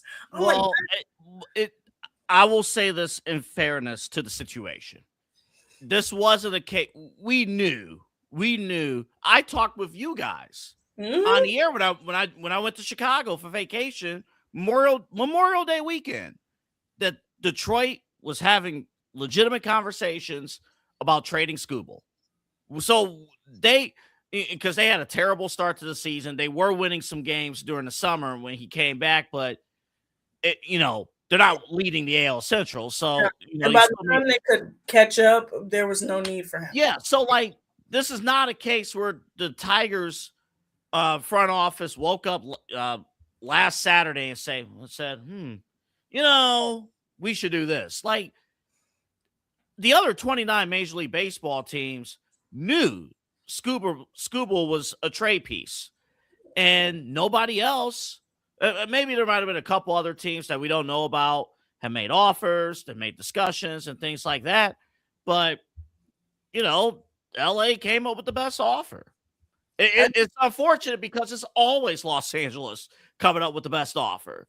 But this is not even the best offer. You could have got more from someone. I know. But we got to figure out from Detroit's standpoint what their priorities were. I don't know what Detroit's priorities are. You go from being their season from there is one point in their season that I know that they hate, and it's that game in New York last year. That game in that Yankee game that they lost. From the moment they lost that Yankee game till now, it has been downhill. They lost the lead in the Central. They lost in the playoffs. Their team is just crap. It is one of those things where I think about them and I'm just like, you guys had it. You were right there. Well, and I know with the Tigers, I know is weird because I have to correct myself. I always say okay, technically we did win the AL Central last year, but then in the playoffs they got the playoff series. But who had the better story last year? I mean, you got to have that. But I'm sure with Tiger fans, even though they beat the Guardians in the playoffs, giving up a 15-game lead in the division, that didn't feel good. And then obviously not going to the World Series and stuff, that didn't feel good. No, they lost. You had Skubal on your team. But I was gonna say real quick on with the Marlins. Over time, twice in their team history, they've built up world caliber teams to win championships. And we know one of them here back in 97. And then after 97 and 2003, they blow their teams up. So that's the other end of the spectrum. It's like, okay, you could, and we don't see this that often. And it's a bit of a different time because we're talking 25 to 30 years ago. So it's a different time, but that's the other end of the spectrum. Like, you have somebody that builds up, great teams and then don't even try to defend the title. You immediately blow up the team. Both of those titles they won were by accident. Neither of those titles should they have won. Both were by accident. Both times they were wild card teams, and both they were worse. They were the worst team in the playoffs. They Well, unfortunately, I wish I would have came true in '97. Real close. It was so close. I don't even want to talk about it. It was so close. But it just like when I think of the state of Major League Baseball right now, and I think of this, and I just say to myself, I'm like, you guys, like, you just don't get it. I'm like, every time they take 2 steps forward to maybe reclaiming that title of America's pastime and being the leader in sports again, and maybe you get back in the conversation where people care about baseball, you do something like this where it's like, well, why would I watch baseball if I know the Dodgers are going to win? That's the problem. Let me They're ask not you, really competitive. So let me ask you this then, because I know your time's almost up here. Mm-hmm. Does Major League Baseball need a lockout to force themselves to fix the issue? And I guess the second question, if they have a lockout, will they actually address those issues and fix it? I think they definitely need a lockout because there's too much going on both sides to where they're bumping heads and it's not going to happen. It's not going to happen. I think for sure, I would say look at the model. Unfortunately, I hate to say this. Look at the model of not Major League Baseball, National Football League. Every single year, look. I know people are going to be like, "What happened?" So the NFL has figured out how to make all of their teams competitive, and that the self-inflicted stuff is self-inflicted. But everybody has an even playing field. Contracts with draft positioning, everybody has an even playing field up until training camp starts, and then you see just how uneven it is, right? Mm-hmm. But you have a salary cap, you have a salary floor. Everybody is competitive. Small market teams are competitive, or what? Because think about this: Kansas City is a competitive team. Think about Kansas City, in Major League Baseball. They're not a competitive team. Like, the bigger markets in football, right? Yeah. We consider them small markets in Major League Baseball, but they're bigger markets in football because there's a straight across advantage. Look at this. Autumn, look at it this way. The Green Bay Packers, Green Bay, Buffalo, Jacksonville, and Tampa. All four of those teams are either playoff teams or fringe playoff teams in the case of Tampa Bay, but they're all competitive. Yeah. Like there is no question when you can't tell the story of any NFL season without mentioning the Green Bay Packers being a contender. Yeah. In some way, shape, or form, whether it's Super Bowl or a playoff team. As someone that's been to Wisconsin, Green Bay is literally in the middle of nowhere. Literally in the middle of nowhere. And they are a competitive team year in and year out. People want to go to Green Bay. Do you think people, we say this, people want to go here, people want to go there in different sports. In the NFL, it don't matter. It's where you want to win. So I think Major League Baseball needs to get out of this thing of well, it's LA, they want to be in LA, or it's New York, they want to be in New York. Make it competitive for all 30 teams. All 30 teams. In Autumn, we're going to continue this conversation on my show. All 30 teams have to be locked in on it because I just pulled up here. They have to. So on my side computer here, if you're doing a salary cap and a floor, and I think the floor is equally as important. Let's see here. 30 teams. There's only 10 teams that are within range of both the cap and the floor. Yeah. You got what? I'm looking at it here. 6 to 8 teams that's over the cap. That's your big teams, Dodgers, Yankees, Toronto. And then there are 12 to 15 teams under the floor. So those teams at the bottom, honestly, and this is the part, if this goes to a lockout, where those teams at the bottom are going to be the ones that's going to want to agree to terms just to get back into action. They're going to be the ones to break, but they're the ones not spending. But I think this is also the other thing. We got to get out of this mindset of like they don't want to spend. It's not that they don't want to spend. It's just that if they do spend, is this player going to leave? Is this going to blow up in my face? Is this going to? Because think about this. I get that. I know. I get that with some teams. You can't tell that to a Pirates fan. No. I know you can't even tell it to some Guardians fans, but I think what we need to do in Major League Baseball is you need to cut down the LA advantage. They have advantages because they're taking advantage. Make it an even playing field for everybody, and maybe, just maybe, the Pirates will be what they once were. Maybe the Marlins will finally stop blowing up their team. Maybe the Guardians will actually have players stick around. You got to give people some incentive, and you got to give players some incentive. Nobody wants to be here because there's no incentive. Nobody wants to be in Pittsburgh because there's no incentive. I want to be in LA. I'm going to get paid. I'm going to do that. I'm going to do this. I want to be in Boston because this, like, you have to give teams an advantage, and so you have to make it an even playing field. That's the only way this is going to work. Only way. Yeah, I think you got a point there. All right, Autumn, tomorrow. Again, it's just you and Chad tomorrow. Yes, tomorrow it will be me and Chad. Also tomorrow I will give you guys behind the scenes because I am attending the Cavs Cleveland WNBA name announcement. So I will be attending that tomorrow morning. Yes, I am one of the initial payment people, as in I put my $28 down about a year and a half ago. Good. I'm looking forward to hearing how that event goes down tomorrow.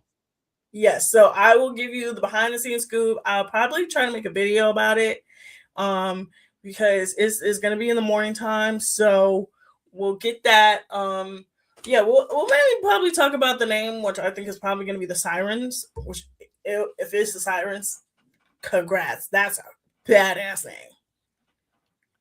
I'm just happy. Like, not everything in Cleveland has to have a rock and roll theme. So thank God. Yes. I'm sorry. That's an evergreen show, but that's whenever we're in evergreen season. At some point in this month, I'm like, when special events come to Cleveland, you don't have to do rock and roll theme all the time. I don't want to see a damn guitar near this team at all.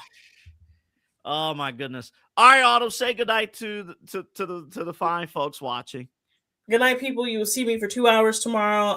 I'll see you tomorrow. I'll be half asleep, but peace out. Midnight Run comes your way next here on the Inside Edge Network.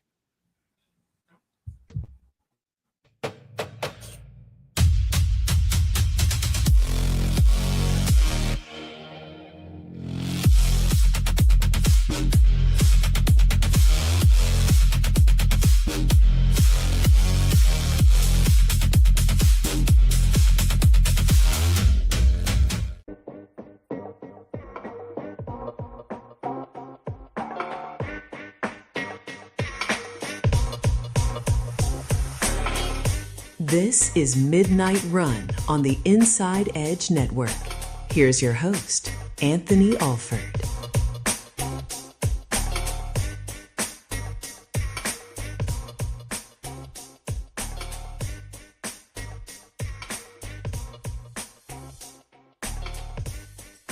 And hello, everybody. Welcome to Midnight Run here on the Inside Edge Network. It is great to have you along. We're about 8 minutes past the top of the hour, and we are locked in, ready to go here on this August 4th. Remember, like and subscribe across all of our social media platforms at Inside Edge Net. We also are online at InsideEdgeNetwork.com and the Roku app. Just search Inside Edge Network. We are locked in. Just search. You can watch us from your couch or wherever you may be. This is going to be a full sprint here this hour. Coming up later this hour, the main events, Rob Rosicki will join the show. You might have heard him earlier today on WTAM 1100. A lot of baseball news, of course, with the Cleveland Guardians. We'll get Rob's thoughts, not just on that, but also we are starting this week in honor of the 10-year anniversary of ESPN The Ocho. ESPN the Ocho week. And the first sport we are going to profile today is the Microsoft Excel World Championships. You think I'm kidding? It's on the schedule for ESPN. We have video. We'll play it for you later in the show. We got that for you. But yes, obviously, busy day with baseball. We do want to quickly start with the Cleveland Browns, just the Browns training camp report. The first thing, ladies and gentlemen, no interceptions were thrown today. That's no interceptions was thrown today. We did have a scare. Casey Concepcion, he had a little bit of a shoulder injury. We did get reports. Daryl Ryder from 92.3 The Fan and other fine reporters here with the Browns reporting that he's just dinged up. He should be fine, ready to go. Now, this news stopped me in my tracks for 3 reasons. Number one, injuries in training camp period. Ugh, yikes. Number 2, in our rookie dynasty fantasy football draft, our rookie draft, I drafted Casey Concepcion, so I need him to be performing. I need him on the field. Somebody else in our league, I forgot who drafted Denzel Boston, so I got to go back and check who did on our league, but one of those two have to be good. The third reason, and the most important reason, the reason why we care as sports fans here in Cleveland, let's just be real, our 2 wide receivers, they're both standouts. They are both knocking it out of the park in camp. They're both handling business. I do not expect Jerry Jeudy to be a wide receiver 1 in any way, shape, or form. If not by week 1, but, by the end of September. Like, again, Concepcion and Boston, like, they're both knocking it out of the park right now. And I think that's why it's important, no matter how you feel. And real quick, guys, real quick. Hey, listen to me. I blame Eli and Chad for this. They dropped a little question at like 10:55 today that like bothered me. It still bothers me. I almost didn't even log on to do the show because I'm listening to the show. I'm prepping for this hour and stuff. And they dropped a question about, would you rather watch Deshaun Watson or Dylan Gabriel? That question has bothered me for the last hour and some change. And I will address that coming up in about, let's say about 5 or 10 minutes. It's not their fault, but it's the reports of Dylan Gabriel's, coming along. I got Garrett Bush saying, hey, when Dylan Gabriel's delivering, like when he's getting his opportunities, he is delivering. Boy, we want an uncomfortable conversation. That one. More on that in about 5 or 10 minutes. But the receivers right now, they're standouts right now. It's clear and obvious. And that's why, ideally, you do want a quarterback settled in. When we talked on Main Event last night, myself, Eli, and Eli Moon and Rob Rosicki, when we talked last night, I did mention, ideally, by the time you get to the joint practices against Buffalo in a couple of weeks, that's when you want probably the quarterback to be decided. The one thing that was a little bit alarming coming into today, what's the one glaring weakness in Shedeur Sanders' game? The one glaring weakness. It's the getting the football out quickly. It's making a decision, getting the ball out quickly. And we heard reports that maybe it was a little bit worse. So the way I'm gauging what's happening right now, and, you could, the ESPN Cleveland does the QB tracker. It's good information. It's not the end all be all, but it's good information to have for evaluation. Again, considering that fans are not at practice every single day, like and even if we were at practice, we don't know 100% what's going on with install. We don't know what exactly the coaches are working on and things like that. Like, I know Kevin Stefanski in the past, he had drills where the quarterbacks intentionally had to hold on to the football for like 5 seconds before throwing the football and things like that. That teaches your footwork, that teaches awareness, that teaches, progression, not looking at your first option and locking in on your first option, but first, second, third, back to your second, back to your first option, and go from that and go from there. So you do evaluate that footwork, all that stuff. So we don't know. But right now, Shedeur Sanders, he's not doing enough to like lock this job down. I believe in Shedeur Sanders. I believe you give Shedeur all 17 games, he's going to deliver for you. I think he's going to deliver for the Cleveland Browns. And again, you got receivers that can get it done. You got a rebuilding offensive line. Again, today was first day in pads. So you have all the resources and stuff. But again, with camp, it's all consistency. You got to come through. For those who are curious about how they did with the QB tracker, today, again, according to ESPN Cleveland, Shedeur Sanders, 8 of 16, 2 touchdowns, no interceptions. Deshaun Watson, 13 of 25, no touchdowns, no picks. Dylan Gabriel, 7 of 12, no touchdowns, no interceptions. And Green, 3 of 4, no touchdowns, no interceptions. All right. It's time to take this head on. Let's bring in my good buddy, my bro, Eli Moon, to the screen. Let's bring him on.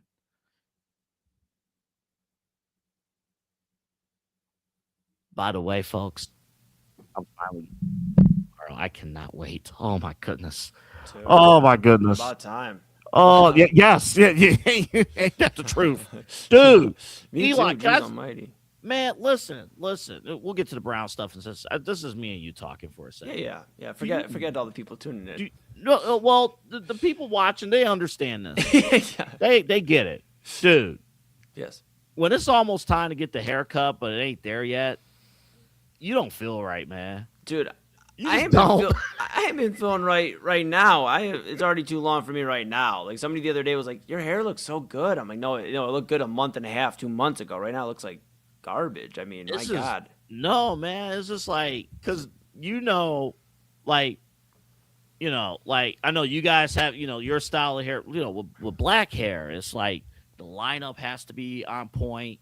Things have to be even and stuff. Like when our audience sees me on Wednesday, like you'll notice the difference. Like watch tonight's show and then tune in Wednesday when I'm back on. You'll see like, oh, okay, I get it. But like it's just like, man, I'm like all this grays coming in. That like grays are coming in on the sides. Up here, you can only dress the hair up so much, and it's just like, come on, man.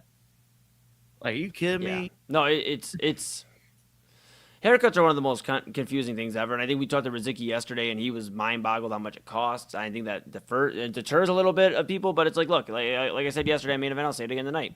Look, it costs to look good. I mean, like, if you want a cheap haircut, that's what you're going to get. Like, I mean, I hate to break it to people, but it's just like anything. Like, yes, you can find some steals. Just like, you can go to a restaurant and, they may be a little bit more on the cheaper side. You might get a good meal, but a lot of times you got to go pay top dollar to get what you're looking for food. Same thing with a haircut. I wonder for everyone watching, how much do you pay at your barbershop? For those of you watching, because I spend, the base cost is $40 and then I include tip. Yep. So I spend basically $50. Right. Yeah. I mean, about $50-$60 is typically what you're spending. I mean, typically most people are spending that at a barber. I mean, that's cheap. If you're a dude, like, count your blessings, because ladies we hear are 100, 175, 200. So, I mean, it's just and I said it yesterday. It's the entrepreneurship, right? Like, price is what you pay, value is what you get. That's something I learned a long time ago. And a lot of these guys and girls that are becoming barbers, that are starting their own businesses, they're covering the cost of that. They're not under a big corporation where they're getting an hourly and then this. It's like your cut is like what pays you. Like, so I don't know. I look, at the end of the day, I'm gonna take care of my barber. Yeah, I know you do as well. You got to take care of your barber because it's like they're in the service industry in a way, right? And I love the barbershop I go to. Yeah. They are fantastic. They watch our stuff. They love our stuff. I know I'm gonna hear about Triple H tomorrow from one of the barbers because man, I'm gonna hear about it, man. But it's just like, man, it's tough because I know if you've been away from the barbershop for a little bit, maybe before it was like $20. Right. Pandemic changed everything. Sure did. It changed everything. Yeah, and like I said, I think it's just like the service industry, right? In a way, like they're not waitresses or waiters or anything, but in a way they are because they are taking care of you, like just like you would take care of your waiter and your waitress, in the service industry, and they make their most money off their tips. They're gonna do the same thing with a barber. You're gonna make sure they get paid, and that's by taking care of them and their tip. And otherwise they're really not making much. So, I mean, if you want your barber, not you, doubly, but if, somebody at home listening, like, I'm not paying that. Well, if you want your barber to fuck your haircut up, for lack of better words, then don't pay for it. I mean, yep. So. It costs. All right, let's take a break right now. I do want to sneak in the question that Eli presented at the very end of Primetime. It's like a truth bomb about Deshaun Watson and Dylan Gabriel. And I want Eli to present it the way that he did at the end of the show because it's got to bother me a little bit. So we're going to take the break. And then Robert Zicki, he was just on the air at WTAM earlier tonight, 4 hours. He's going to join us also when we come back from break here on Main Event to break down all the stuff going on with the Cleveland Guardians. I will admit, Cleveland Guardians had a great day today. They had a great day.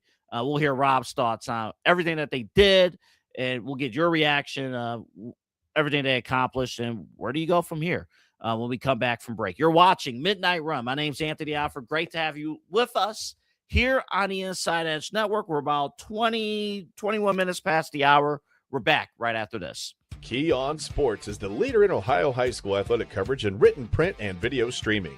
From the latest news and results and written content to the high school football game of the week every Friday, Key On Sports has you covered. The vision of 15-time published author Vince McKee has become the most trusted site in Ohio high school athletic news.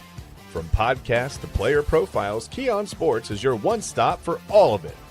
Visit them today at keyonsports.com or on YouTube at Key On Sports. Check out their socials on Twitter and Facebook as well. Clean energy, bold flavors, and no jitters. See why people won't shut up about Dubby. Clean energy, no jitters or crash. Whether you're starting your workday or getting ready to exercise, Dubby Energy helps you lock in and focus. With over 15 flavors to choose from, you can't miss. Order Dubby Energy right now by using the QR code on your screen and use the promo code InsideEdge10 to receive 10% off your order. Dubby Energy, your energy-focused sponsor of the Inside Edge Network, Cleveland's digital leader. Discover our collection of body mists made with clean, minimal ingredients. Handcrafted with natural essential oils and clean ingredients, they offer a natural alternative to synthetic fragrances. Perfect for sensitive skin and those seeking clean, mindful self-care, and the perfect gift for you or your special someone. Courtesy of Alley Rose Fragrances. First-time customers, use that promo code InsideEdge20 to receive 20% off your order. AlleyRoseFragrances.com, a proud sponsor of the Inside Edge Network, Cleveland's digital leader. Whether searching for a baseball autographed by your favorite World Series slugger, a signed football by an iconic Hall of Famer, or the jersey of a world-famous soccer star, you've come to the right place. Here at SportsMemorabilia.com, the web's leading source of authentic sports memorabilia, you'll find more than 500,000 authentic products from nearly every professional sports league, team, and players. Not only will you find your next prized sports possession with ease thanks to superb customer service and tremendous site experience, you'll have the satisfaction and peace of mind that every product listed comes complete with a certificate of authenticity and is fully backed by the SportsMemorabilia.com lifetime authenticity guarantee. Go to SportsMemorabilia.com by using the QR code on your screen right now. SportsMemorabilia.com, a proud sponsor of the Inside Edge Podcast Network, Cleveland's digital leader. Find us on InsideEdgeNetwork.com for the latest information on your favorite shows, personalities, and network partners. Plus, guess what? We have a merch shop. That's right, we have network polos, t-shirts, champion jackets, hats, and bottles. Rep the network. Every purchase supports independent sports and entertainment media. Use the QR code on your screen right now to check out InsideEdgeNetwork.com. That's InsideEdgeNetwork.com. What's up, guys? Awesome episode of Unfiltered today. We talked about a lot, including the possibility of being able to vote at the age of 16. Wow, never thought I'd see that coming. Also, we talked about Max Miller, that whole controversy. We talked about a bunch of different things involving the MLB trade deadline. Tomorrow, big news in the sports world for Cleveland involving the WNBA franchise. We'll talk about their name and what they look like, and so much more when it comes to local news, everything happening here in Northeast Ohio, right here at your fingertips, Unfiltered, with Kyle Cornell, 5 p.m. tomorrow, right here on the Inside Edge Network.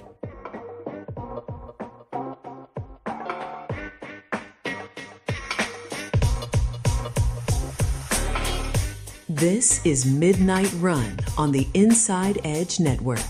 Here's your host, Anthony Alford.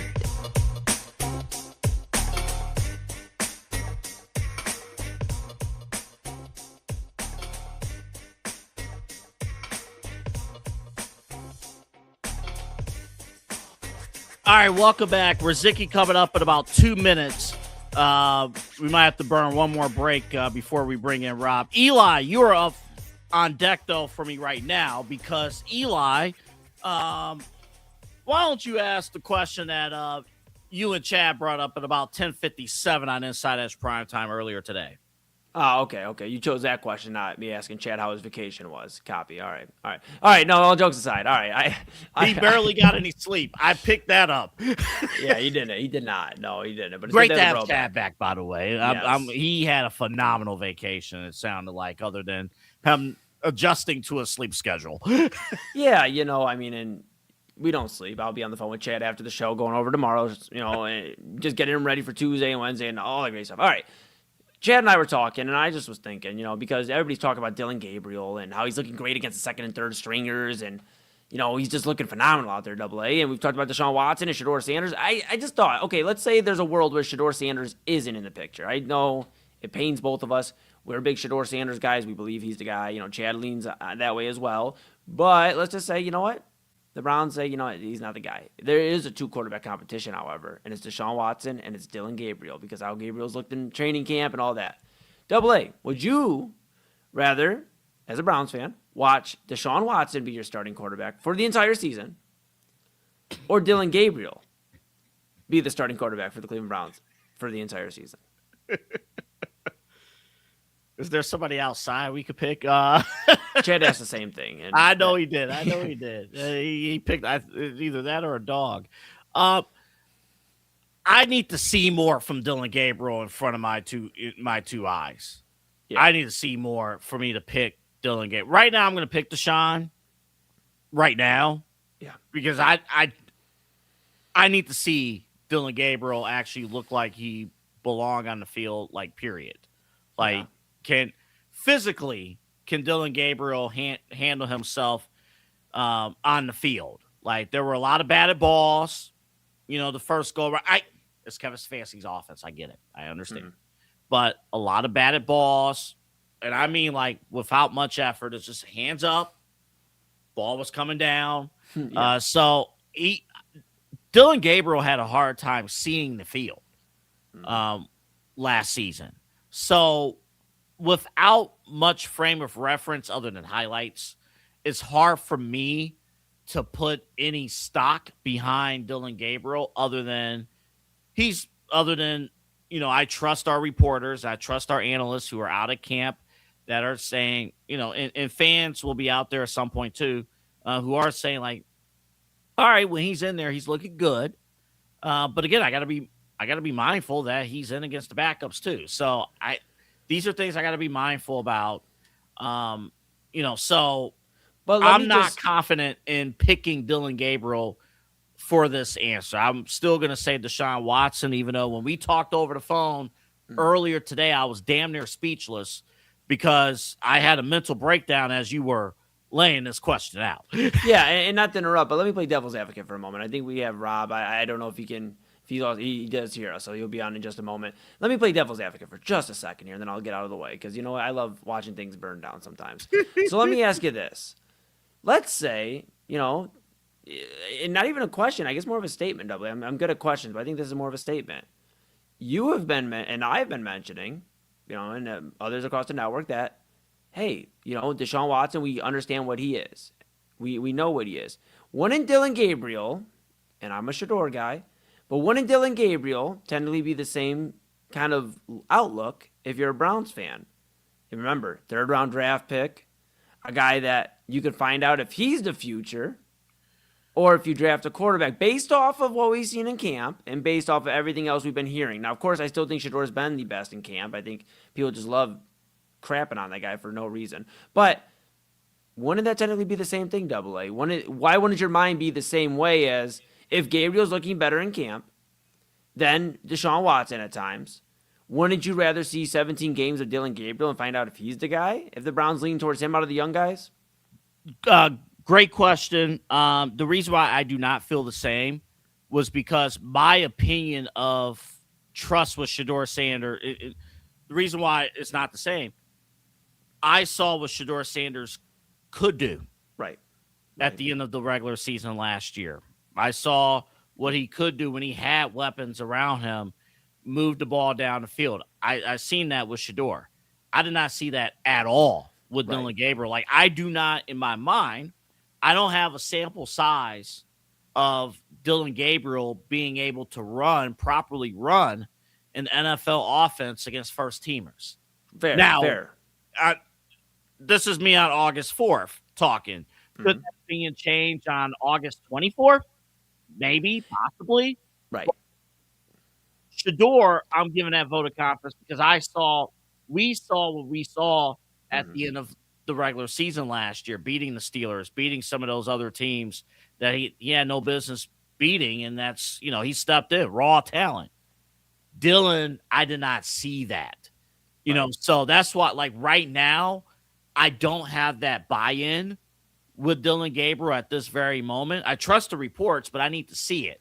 Right. And without that buy-in, Eli, I would have to answer that question as Deshaun Watson put him in because, you know, if you don't feel that the other guy can put together W's, then burn off the contract of what you have now. my final point, then I'm going to disappear, is, man, I don't know how we're going to do this show if Dylan Gabriel starts a preseason game and does well, looks lights out, like just is hitting all his passes, is able to see the field better. Because I think then we have opened up the biggest can of worms we didn't expect this offseason. Because Dylan Gabriel was an afterthought coming into training camp. Well, you know what, though? I will say, I would actually, if that happens, cool. At this point, because I hate to say it, we have the worst quarterback room in the NFL currently, or one of the worst. I'm open to conversation. I'm open to having a third. I like that there is a little bit of conversation of a third guy. I don't want the conversation of a third guy because the other two guys they stink. Right. I get that. I want the third guy to be involved in the conversation because he is getting better and he's elevating the game of Sanders and Watson. Right. And, you know, he should get the rest because he is looking good. He deserves opportunities. I don't want him to simply get opportunities because Sanders is inconsistent and Watson's inconsistent. So, we got more on that. That's a great. You brought this up earlier today. I got a headache, but it was. You were mad at me. You were mad at me for a minute. It's okay. I was. I'm like, man, get this out of here, man. You know? Yeah. Well, you know what? Hey, how about this? How about this? You've had enough of one main event co-host. I know you. You know, I'll disappear into the background and.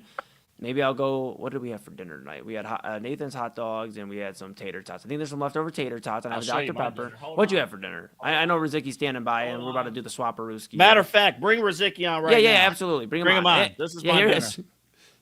I hope I don't drop it. Look at that. Yeah, don't drop that, man. That'll just That's like Kevin from The Office shit right there, man. You don't need that. Double A No, would that ruin looks his good though. carpets. No worry. I have a leftover burrito. I think I'm going to consume after this. So That yeah, from sounds good. Azteca. If you're ever on the east side of Cleveland, yeah, it's out on the Menor Yeah. Okay. This should take me to Wednesday or maybe I've been Thursday. there. Yeah, you just cook a shit ton of pasta and just keep on going until it's gone. I love it. Wait, you know what? I know we just spent all Sunday night together, but you know what, Rob? We got Double A's got some thoughts for you. I'm gonna go put a Dr. Pepper in the freezer so it's ready by the end of midnight run, so I have a nice cold drink after. And you guys talk Guardians. I heard they did something today.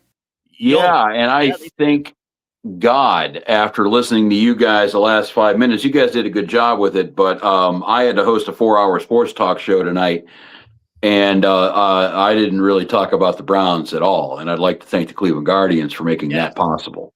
Yes. That really the capper on my day today. So yeah, that worked out well. So when you woke up this morning, Rob, and we got they made the moves. We'll get to each of the moves here in a little bit. But did you expect? It was so crazy, Rob, because I'm at the gym. I'm listening to Kyle's show, and I kept getting the ESPN alerts, and I look, and it's like Cleveland Guardians did this. Okay, nice. And then 10 minutes later, Guardians did this. And I thought at first they were repeating the news that they did just like a duplicate alert or something. Yeah. No, I mean, it was weird when your people called my people earlier today to kind of iron out me popping on tonight before I realized I had to host. Yeah, I was preparing for a much angrier conversation. This is normally a very frustrating time for Guardians fans. If you listen regularly right now, or even to us on Sundays, you kind of know that, this is the point in time of the year where we're wanting something to happen and it just never quite does. And yeah, the Joe Adele news dropped, or I want to say around noon, 1 o'clock, somewhere in there. And yeah, pleasantly surprised. And if we would have just ended with that, it would have been okay, cool. I mean, I'm placated anyway. We have a little hope. But then we popped down with Foster Griffin, left-handed pitcher out of Washington, bona fide all-star, 12-game winner right now. His ERA is around 3. Not a joke arm. So that made me even happier. And then it actually broke as I was walking into the station. Was the last one that we had, Nathaniel Lowe, who I see Chris Antonetti is calling Nate. So I think we can go with Nate Lowe because that's going to be a whole lot easier to say than Nathaniel. Somehow, yes. He's going to be he's a first baseman and a DH primarily out of Cincinnati. So yeah, I mean, like the Guardians did exactly what we have been screaming about. I don't know if a starter was thought about really heavily by the fan base, but a guy that we can pair up or make a trio now with Messick and Gavin Williams, and now this kid Griffin right after him. He's 30 years old. Yeah, it looks like we have a pretty formidable top 3 and probably top 4 when you throw in Tanner Bybee. So, yeah, Guardians fans, at least for right now. I mean, they didn't play today, so we didn't have a chance to not score any runs. We didn't have a chance for any of our normal bugaboos to kind of creep up in the news cycle. So for an off day, yeah, I mean, this feeling in the air in Cleveland in baseball season's a little weird. It's hope, and I think the Guardians fans are justified in having that hope. Yeah, I want to get to Griffin first because, every baseball person that I've checked, The Athletic gave the Guardians an A+ for. Yeah, and they were doing a pretty good job at sitting on most every other trade made today. So yeah, great work with that. Well, what's your thoughts on Griffin and being added to? I mean, hearing Tanner Bybee fourth there, that's great. But what's your thoughts on Griffin being inserted into the pitching rotation for Cleveland? There's actually a few dominoes that are going to fall first, and I'll get to Griffin in a second. But specifically, he's probably going to be third or fourth starter. Him and Bybee are kind of going to be on the same plane. What that's going to do is force Slade Ciccone out of the rotation. He's a number 5 starter. He's now going to be a starter without a home. And there's a few ways that could go. They could put him in the bullpen, and that could actually be kind of like a double move. Like that could reinforce the bullpen and help out the rotation all at the same time. or they could put him in Columbus, or they could even go to a 6-man rotation. They did that at the end of the year last year. They might have some success with that again. Parker Messick has, I think this next start, he will exceed his lifetime high in innings pitched. So they're going to have to really keep an eye on that. Same with Joey Cantillo to a point. They've been playing the whole starter reliever game with him. So, the last couple of years. So I don't know how sure they are for him for the long haul. So that could be a possibility. But yeah, the kid, Griff, or I say kid again, he's 30 years old, but he's kind of new in baseball. He's kind of an odd story. He bounced around a couple of teams early on when rookies typically do so. Never really stuck anywhere, never really kind of even had a long-term run anywhere. Went to Japan for 3 years. And then came back to Washington as basically a 30-year-old rookie and has been phenomenal. He's a 12-game winner, as I said, ERA just north of 3. He has 22 starts on the year, 116 strikeouts. Now, the weird thing with him, I've been doing a little scout because, again, these are all National League guys, so they're not normal names for the Guardians here. Right. With Griffin specifically, he's going to be kind of like Cantillo. His fastball is going to top out 91, 92 miles an hour, relies on control, relies on breaking stuff. He's not going to be Gavin Williams throwing 98, 99, 100 miles an hour off the mound. But he has been very effective. He's going to a new league, which normally favors pitching. Normally when you have an unfamiliar batter and an unfamiliar pitcher, the pitcher's in control. So that should be able to help him out. And yeah, as I said, to start the whole thing out, he's going to be probably penciled in as the 3-4 starter. I think Gavin Williams, Parker Messick, they've done enough to kind of be the unequivocal number 1, number 2. But what this does now is that in a playoff situation, you do have a reliable gang of 4. Nothing against Joey Cantillo, but he might be relegated to the bullpen again for a playoff run. So yeah, he's going to help out a lot. He's probably the most surprising and, the best overall acquisition they made because, we're going to get into the other 2 guys. They're not going to be everyday players as much as I love Joe Adell and the bat. I don't think they're going to be day in, day out guys. Foster Griffin, he's going to be in the starting rotation, and it was unexpected. So I think it's kind of a nice surprise for Guardians fans. Yeah, I it's the one thing you cannot criticize with Cleveland is always, the pitching rotation and upgrading the pitching and seeing Griffin in particular come through and reading about him. Because again, we didn't have the exposure and things like that. So I was not going to lie and say, man, I watched him play all this time. Like I didn't know anything about him, but like actually seeing the numbers, seeing what he's been able to do, seeing what he could add. Yeah. Especially in the American League where it's not that many competitors.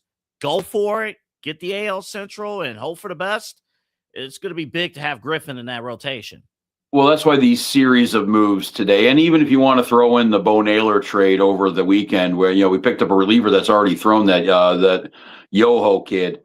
Yeah, I mean, we're looking at an American League right now where 1 or 2 of the right trades could really be the difference between being the first wild card team out and being in the World Series. So, yeah, I think that's why we're pretty excited when Guardians land right now because we're getting some new blood in here. I'm sure Stephen Vogt is loving the fact that we have a brand new set of combinations we can try with the lineup and see if we can shoot for 120 or 125. But it's going to, these moves were the moves that we wanted as fans and we got them. And the 2 offensive guys, they seem to be, they're going to be more of a platoon situation. I think Joe Adell, Nathaniel Lane, Nate Lane, I guess we're going to call him. What? Nate Lowe. Nate Lane was in the birdcage. Nate Lowe, he's going to be probably taking, first base against right-handed pitching. We're still going to see a little Rhys Hoskins in there. Probably DH too at some point in time. Joe Adell, he's for a casual fan. If you remember the outfielder that robbed 3 home runs earlier this year in the same game. That was him. And then he was also the same dude a few weeks later that had one Jose Canseco bounce off the top of his head over. So, you know what? Hey, a little bit of good, team, a little buddy. bit of bad, but we're here. He's going to be entertaining. Hey, listen, welcome to the team. I did see here with Joe Adell, courtesy of G-Men Man on Twitter. Joe Adell right now ranked number 1 in home runs for the Guardians, number 1 in RBIs, number 1 in hits.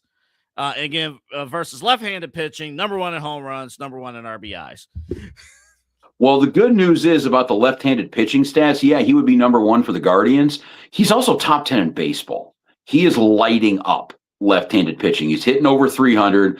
OPS, I believe, over 900, which is getting up into ungodly land. 909. So he's rocking out pretty well against lefties. That's what we're going to see him against. For as much as we're going to see low against righties, Joe Adell is that right-handed stick the Guardians fans have been, clamoring for a while. We thought it was going to be dudes like John Kenzie Noel or, all of the, big, what we had SpongeBob back in the day too, all these dudes that have been just auditioning for that spot. Joe Adell is going to be up next.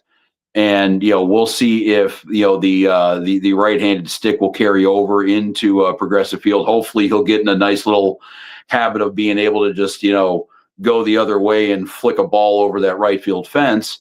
But yeah, I mean, it is a very good series of moves, but it's also a Guardians-esque series of moves. It didn't cost a lot. You notice we haven't talked about any of the guys we've given up. And yes, we've given up 6 prospects for these 3 guys, 4 for the pitcher, and then 1 apiece for each of the position players.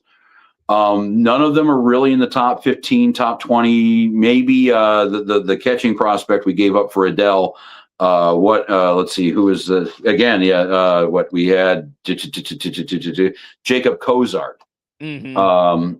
He's projected to be a pretty good defensive catcher, maybe a big leaguer, maybe not. And we got a bunch of those guys. Like we got a bunch of sound defensive catchers who are quad A dudes. So, okay. And I think he was like a top 15, top 14 prospect. But other than that, we didn't really get rid of anybody. None of the guys that we've been talking about. One casualty in this, I don't know if anybody's going to hold any seances or any vigils. Juan Brito was DFA'd in this whole mess. He was then probably picked up by the Reds. So he's kind of a de facto gift in this whole deal. And then if you're expecting Kyle Manzardo or David Fry in the lineup tomorrow, you can see them, but you're going to have to go to Columbus. They were sent down as part of this too. So lots of changes are happening. Yeah. Real quick. Are you surprised? Stephen Kwan, are you surprised that he was not moved at all? No. Okay. No, because, and you're seeing it contractually with Luis Ariz, who got moved today. He's now a Philly. He was actually somebody a lot of Guardians fans were really hoping they could pick up. Ariz is kind of the same kind of hitter that Kwan is. Contact hitter. He doesn't strike out. He doesn't walk. I think he has under 20 walks and under 20 strikeouts. He makes contact. And he also has, I think he's the only player in Major League history to win 3 batting titles in a row while playing for 3 different teams. So watching all him, and he's a free agent now. He's been bopping around. There's not really a market for him. Nobody's really offering him a big multi-year deal. Nobody's clamoring to give a shit ton of prospects up for him. And I think that might have been why Kwan was kind of, and then plus 2, you throw in the whole first half with Kwan and you never quite know what you're going to get now. No, I think Kwan's probably more valuable here than he is anywhere else. We are here with the main events and WTAM 1100s. Rob Rosicki joining us here on Midnight Run. And I guess now, and we're reacting to the Cleveland Guardians, who had a great day. When you get Buster Olney to say, man, in the American League, Guardians, number 1. I just saw that like 20 minutes ago. I was getting ready to hop on with you guys. I was like, what the hell? Okay, we'll go with it. I like Screw the Yankees. Yeah, let's go. Should we lay off? Is it time for us to lay off on the Dolans, or do we still need to apply the pressure? Christ. That's going to be a big murky. Like, there's a lot of things with the Dolans right now that make a lot of, there's some variables there. You got David Blitzer waiting in the wings. He's going to be the owner at some point in time, or at least scheduled to be the owner at some point. If you're a Devils fan, he owns that hockey team. He's involved with the Sixers. Actually, it's going to be weird if he takes over the next couple of years. The same guy who owns the Cleveland Guardians is going to be paying LeBron James. So weird. And also, too, the same guy who owns the Browns was the one that traded Giannis to Miami. But whatever. It's a weird world we just live in.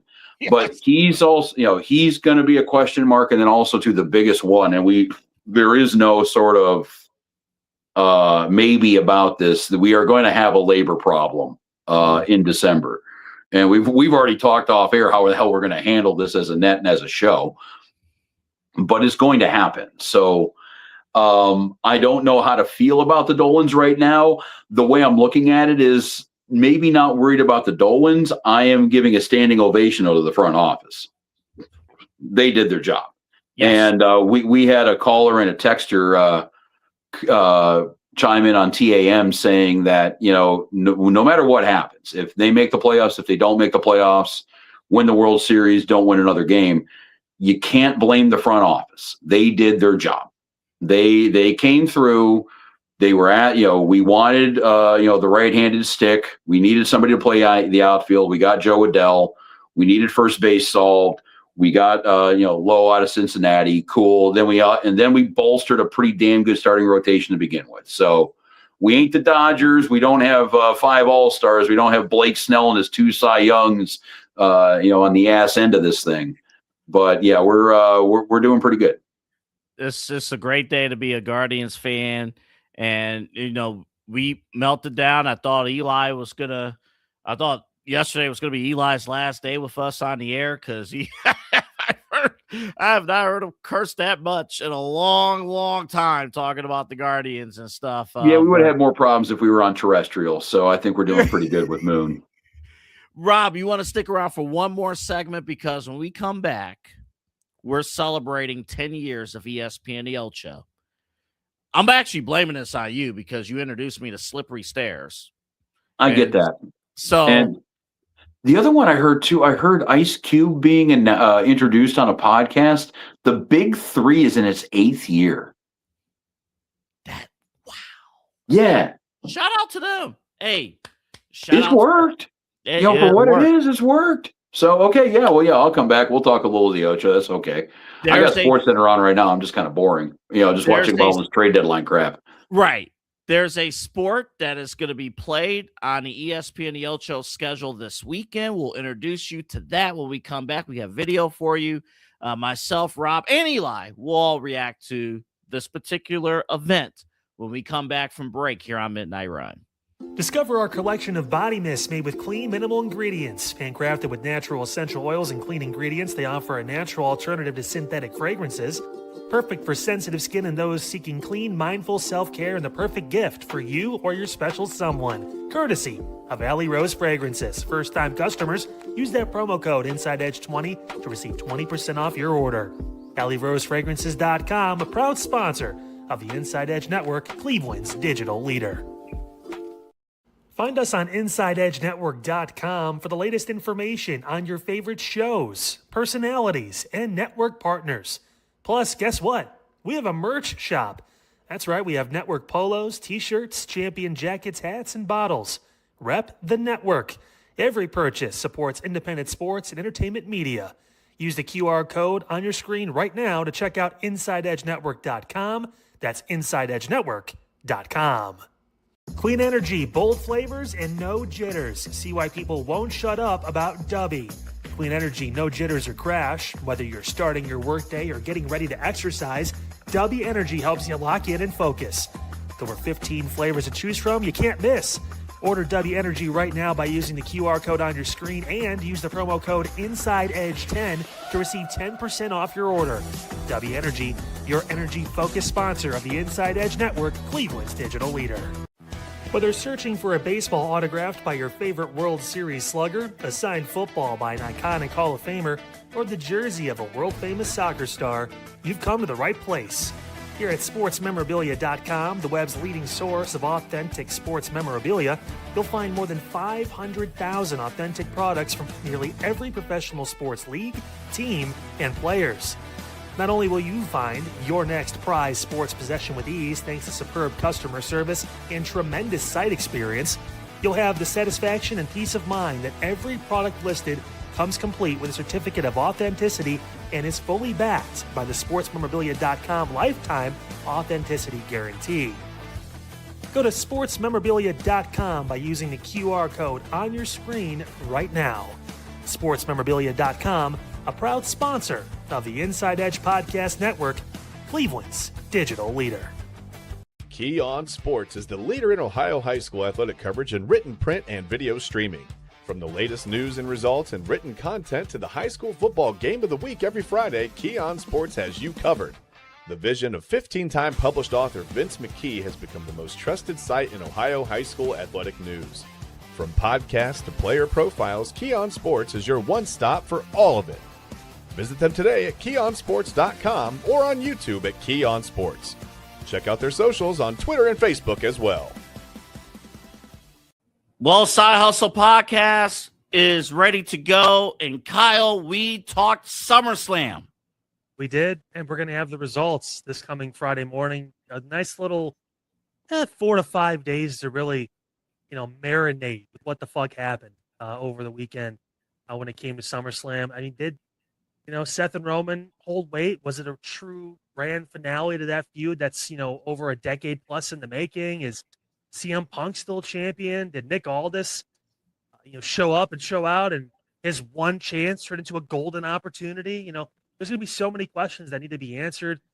Plus, Evander had some interesting things that we were going to talk about too when it comes to just overall lists and things. We haven't done lists in a long time on this program. I think it's been months and months and months. So we'll throw one of those at your guys' way too this coming up. Yeah, we cannot wait. The Side Hustle Wrestling Podcast, only here on the Inside Edge Network.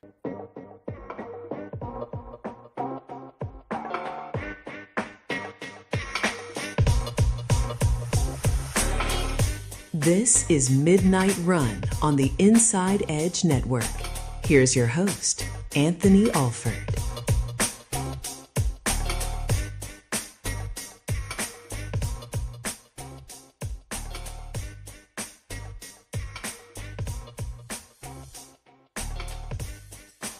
I would like to publicly share on the air that complete photo credit to that title slide goes to Rob and his girlfriend for taking that photo around Christmas time. And that's where it came from. That's where it came. I was more thrown off with the phone sex lady doing the voice work for the intro there.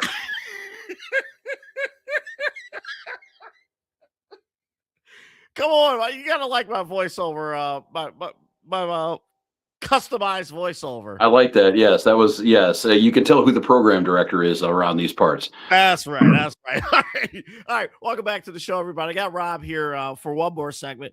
Eli, you come on the screen too, because I want to get your reaction as well to this. Okay. We are celebrating 10 years of ESPN The Ocho. This upcoming weekend, you know the story. It's a lot of absurd stuff that they're broadcasting. And we're going to celebrate each sport, each day here on Midnight Run. And we have video of the first sport that you will see this weekend on ESPN The Ocho. Take a look. It's the XL World Championship. The Annihilator, the child from Chile. Going in the spreadsheet bin. You are not prepared. None of us are.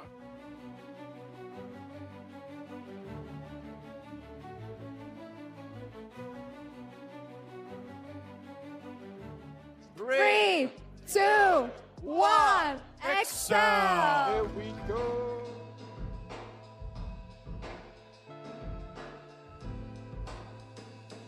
This is a tough case. It is.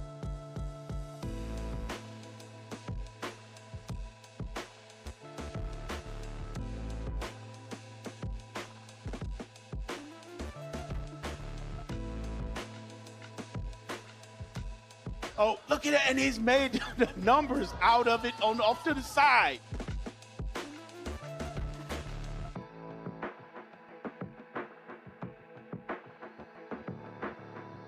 Seconds. Come on. Anything. Is anything going to happen? Michael Jordan. Look at that. Takes the win. Look at that. All those years of training have come to this moment in the 2024. World Championship.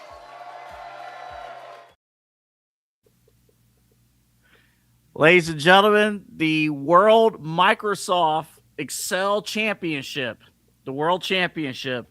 It's an annual international esports competition where top spreadsheet users solve complex logic puzzles instead of traditional financial models.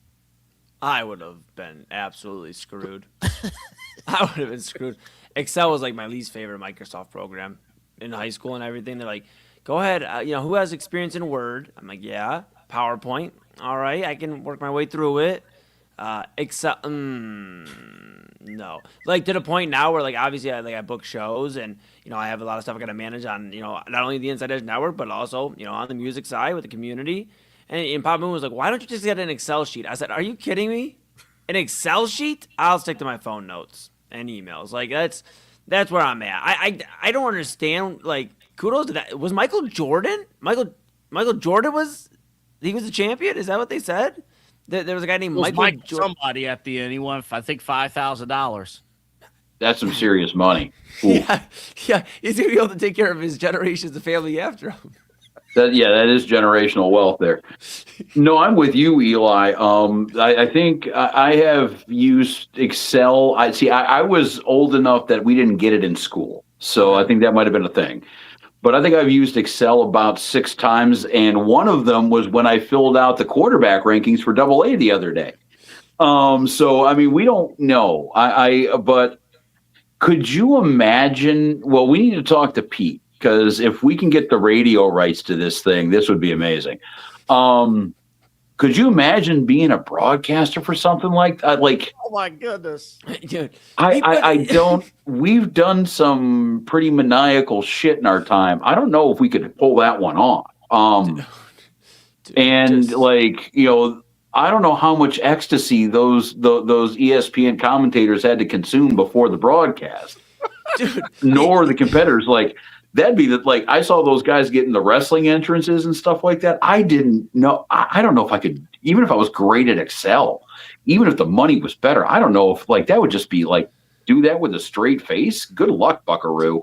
He put the 3 where the 3 needed to be, and now he's got bingo. Is that what you would say? I don't know. Apparently, I'm looking at the rules here. These are 30 to 40 minute time cases. Structure, different levels of logic and math and reasoning task. So it seems like as opposed to knowing, you need to know how to use Excel for sure, but you also need to know how to solve puzzles. You also need to be clever and kind of intuitive in that way too, it sounds like. You need to know the formulas that goes you need to be able to, and expert analysis on the Microsoft Excel program. Yeah, you in front of an audience. Have you ever typed in front of an audience? No, because I used to get nervous during the typing, when they did typing in school, and they're like, "How many words can you type a minute?" And then you have the kid next to you, and he's typing 200 words per minute, and I'm over here at 78. I'm like, "Damn it, dude, stop!" Papa Moon is gonna be so pissed when I get home. I am dropping the ball. I mean, look, some people are Excel champions, some people slippery stairs. There's something for everybody on the Ocho. Yeah, that's I can't believe they turned that into a sport. That's. The other thing that's kind of astounding too is do we remember where the Ocho came from, gentlemen? Do we remember where that was incepted in pop culture? The dodgeball movie. In 2004, when I was a junior in college, and we are now talking 22 years later, this thing is still going strong as a concept. This thing is still going, as its own cult little thing, because really it's one of my favorite things to put on, the old replays and stuff on, because it's on ESPN Plus all the time. So I'll watch, especially nowadays. The other thing I was also kind of thinking while seeing the highlight video of that particular sport. Is this what we're going to be looking forward to when any sort of labor strife in baseball has to happen? Are we going to be talking Major League Tiddlywinks, or are we Oregon Trail semifinals here? What are we doing? I'd rather watch that than the World Series of Poker for like the 3,000th time, like we had to back in the day. Hey, oh, that was college, dude. Oh yeah, that was college. All I know is I've been, I brain blasted during that moment, and I think on Wednesday because I blacked out.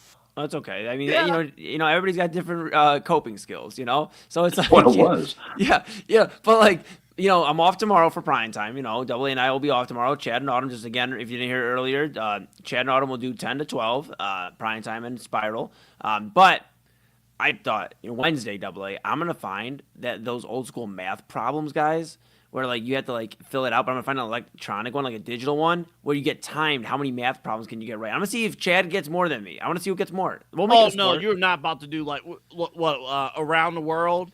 I used to go beast mode at that game. Oh yeah, I'm thinking like maybe we find like the most like a multiplication one, like and to get real crazy. Like I mean, I know Chad's a smart guy, but I think I could hold my own. So how do you even try out for this Microsoft Excel thing? Like what? You gotta go to Harvard. Qualifications. What you do is you get, like a, schoolyard picking for like a basketball game or for a football game. And, you pick your teams and then you take all the people who weren't picked and you put them in the Excel competition. I think that's how you do it. Dude, I mean, judging by the look, we didn't see a whole lot of people who could try out for the 49ers in that crew of folks. No. Dude. I'm curious what the pregame meal of a Excel World Champion looks like. Well, you do need to be locked in. I mean, if you stare at a computer screen for too long, I mean, that's your eyes, right? Like you do need to be locked in and focused when you're in front of a computer. So and we've all been there too. Like, there's a different kind of tired when you're sitting in front of a computer all day and, doing the business of the day compared to, digging a hole or me on a kitchen line or something like that.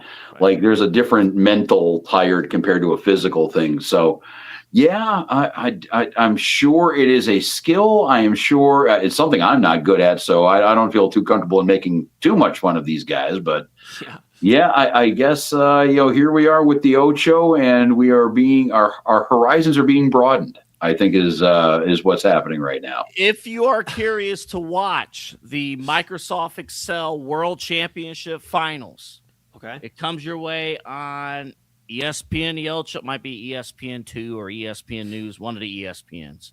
Most of the stuff I see for the Ochos tag ESPN News. So, yeah. This Saturday, August 8th, 7 a.m. Oh my God, dude! So I gotta think like. I don't even think I can process this at 7 a.m. and I'm not even doing the problems. The program that follows the Microsoft Excel World Championship Finals is the USA Jigsaw Nationals, presented by Ravenberger. So basically, you're going to have a generation of college kids who are hungover, getting home from the night before, watching jigsaw puzzles and Excel on ESPN when they're wondering where SportsCenter's at. I think that's going to be confusing for them. My final point on this, I know we're up against it. My final point is, are they going to do a Red Baron 50th anniversary pizza championship, world championship? Like, I don't know if you've seen it, Rob, but the carrots on the pizza and the jalapenos and the onions and everything. Like, are they going to get groups together and go, you're in a group of two, who can finish this Red Baron pizza? They might. My apologies, Eli. I had to delete that photo. It's okay. No apologies needed. That shit should never stay in the system as long as it did. What are you talking about? The new meme that Kyle's trying to you, or when you're in the field just staring off like you're in a Norwegian just punk band or something here? That was a crazy find. I'm going to be for real. Like, I was busy. I was at the zoo earlier, so when I came back home, Papa Moon, I found Papa Moon sharing it of Kyle's page. And I go, I'm the meme of the week. He goes, yeah, I thought it was funny, so I shared it. I was like, are you serious? So Papa Moon will probably join in. But no, Rob, when we get off air, I'll have to text it to you. Red Baron's doing a 50th anniversary pizza, and on it has 50 different toppings. Carrots are included, different styles of onions, ham, pineapple, jalapenos, just to add a few. It's a mess. We went over it last week and our stomachs hurt. We I don't understand how people are doing it. It's like what I explained is like they went senile. The company's at the 50th year, and they just went senile a little early. Like they were doing so good for 49 years, and then they just lost it, and they lost all the goodwill they had with the. Either that, or they had a bunch of frozen pizza toppings sitting in, a freezer somewhere, taking up space, and they're like, "Yeah, we just got to figure out a way to get rid of this shit." Dude, I mean, first off, a pineapple on pizza is a no-go for me to begin with, so that just lost me. And then carrots and jalapenos, I only can handle 1 to 2 in a meal. Yeah, that's a weird mix. Weird. Well, carrots on a pizza anyway, that's kind of out of the box, even if it's just, a couple of other vegetables. Yeah, diabolical. Absolutely diabolical. Just nuts. Are they on the pizza too? Maybe. Okay. Maybe. We're going to continue all week long to celebrate ESPN the El Show because why not? Why not? It's that a Browns training camp, baby. Right. I mean, come on now. We're going to have full breakdown of fire department racing. Now, folks, this is some serious stuff. The fire department, things go down. And, you got to make sure all the hose is in where it needs to be and, trucks is where they need to be. And I've never seen the fire trucks, but I've seen the lumberjack stuff, and I think that could be in the same vein. So I'm interested. It might be. Yeah, well, I mean, like competitive sawing. Like, it's great. It's just like a bunch of burly guys trying to do stuff fast. So we'll see what happens. Yeah, and then and then Friday or some point this week, we'll celebrate the OG of this, dodgeball. We will celebrate dodgeball, the OG of ESPN the El Show. The reason why we're all here celebrating ESPN the El Show. Excel, what are we doing?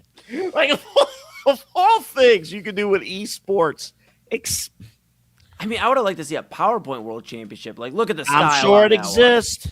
one. I'm sure it exists. I mean, but at least with Excel, you're putting in formulas and like you're building. Actually, you know what? Pete probably would be perfect for this because again, you're building out code. That's right. Don't send me in though. If we need a representative, do not send me in. You know how much I really love to interact with Microsoft technology in any way, shape, or form, really. Like, again, I've had Outlook on my phone for 10 years. I've had it. Like, I've had to use it. I know how to send an email. I know how to receive an email. I know how to do basic stuff. I have been using the Microsoft suite of technology now for 10 years. And I still no. Like, do you want to download Excel on your phone? No, why do I need that shit? Like, I might as well get it English to Swahili. That's like, that's going to come more in handy. That's more funny. handy. That's actually hilarious for Zicky because that's literally how me and Papa Moon filled out the QB tiers yesterday. Papa Moon was like, I didn't know I got an email from AA. Damn, I feel terrible. So we pulled up the email, we got it together, and he's like, all right, let's pull it up. And I'm like, okay, well, open it through the browser. We don't need to download this shit right now. I did it on a fucking desktop. That's how I ended up. We should have did it like that. Full transparency for our audience. AA loves to email people. That's what you need to know. Number one, that's true. Number two, we didn't even use Microsoft Excel. We used Google Sheets. Yeah. You did? Yeah, it was Google. Yeah. So technically, we don't know shit about Microsoft Excel. Still, we did Google Sheets, and I was so like, Papa Moon's like, well, let me download the app. You could have told me till the day I died that we used Microsoft Excel, and I would have believed you. I tried to get around. I was like, look, Papa Moon, we'll just use the browser. And then it was like, we went to edit. He's like, it won't let me edit. I'm like, oh, they're going to make us download Google Sheets for one thing we may ever use on this till AA sends out another criteria that we need to fill out. Well, we're ready for next time. And Papa Moon, you know what? I'm proud of him because he is learning technology at 59 years old. He is. That I didn't think he'd be using. So look at him.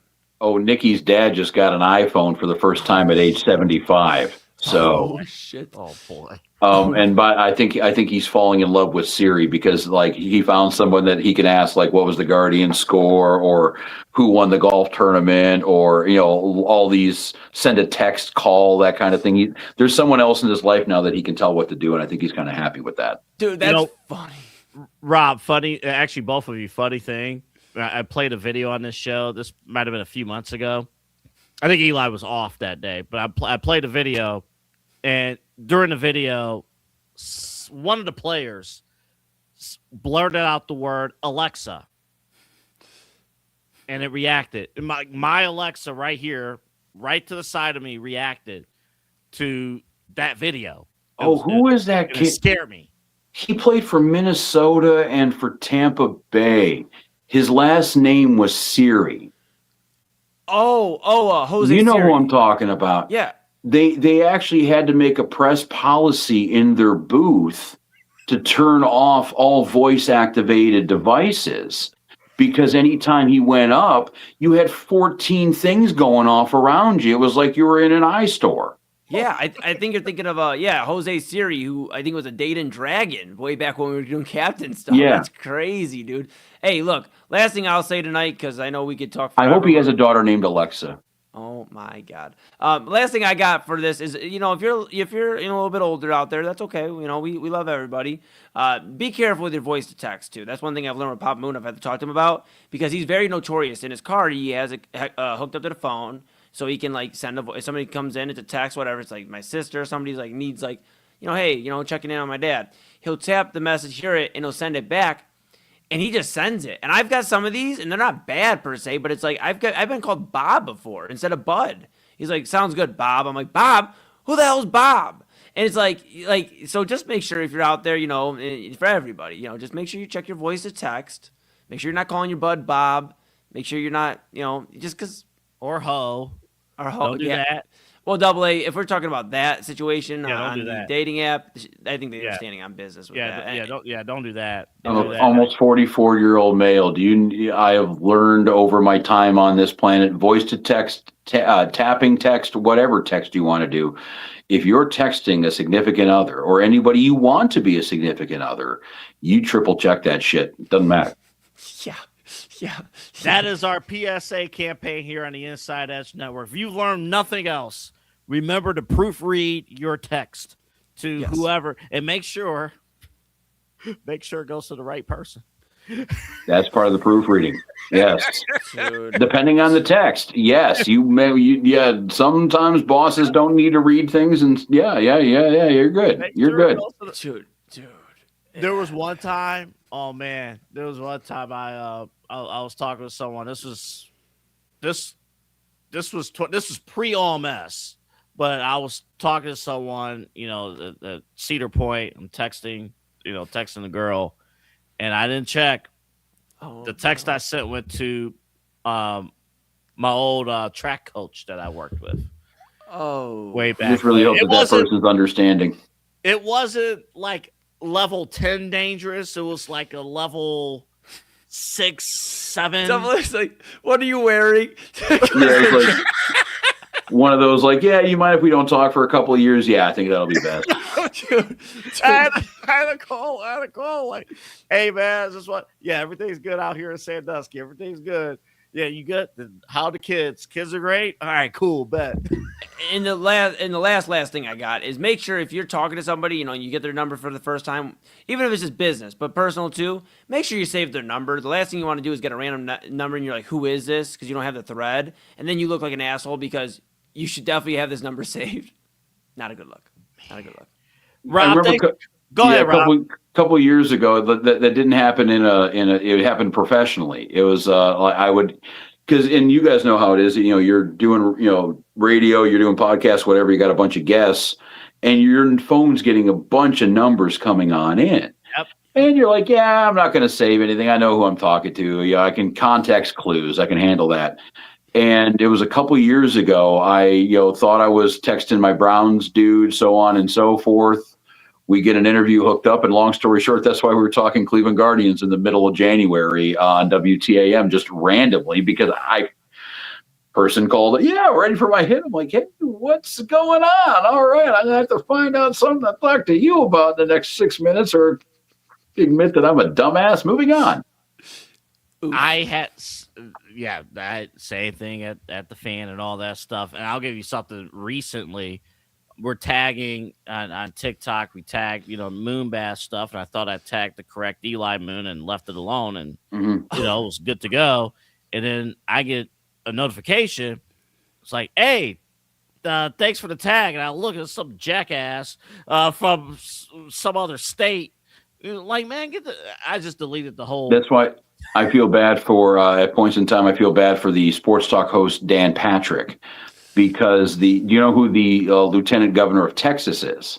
Dan Patrick. So whenever he does anything MAGA-y or Texas-y or Republican-y, Dan Patrick, the sports talk host, gets so many strays.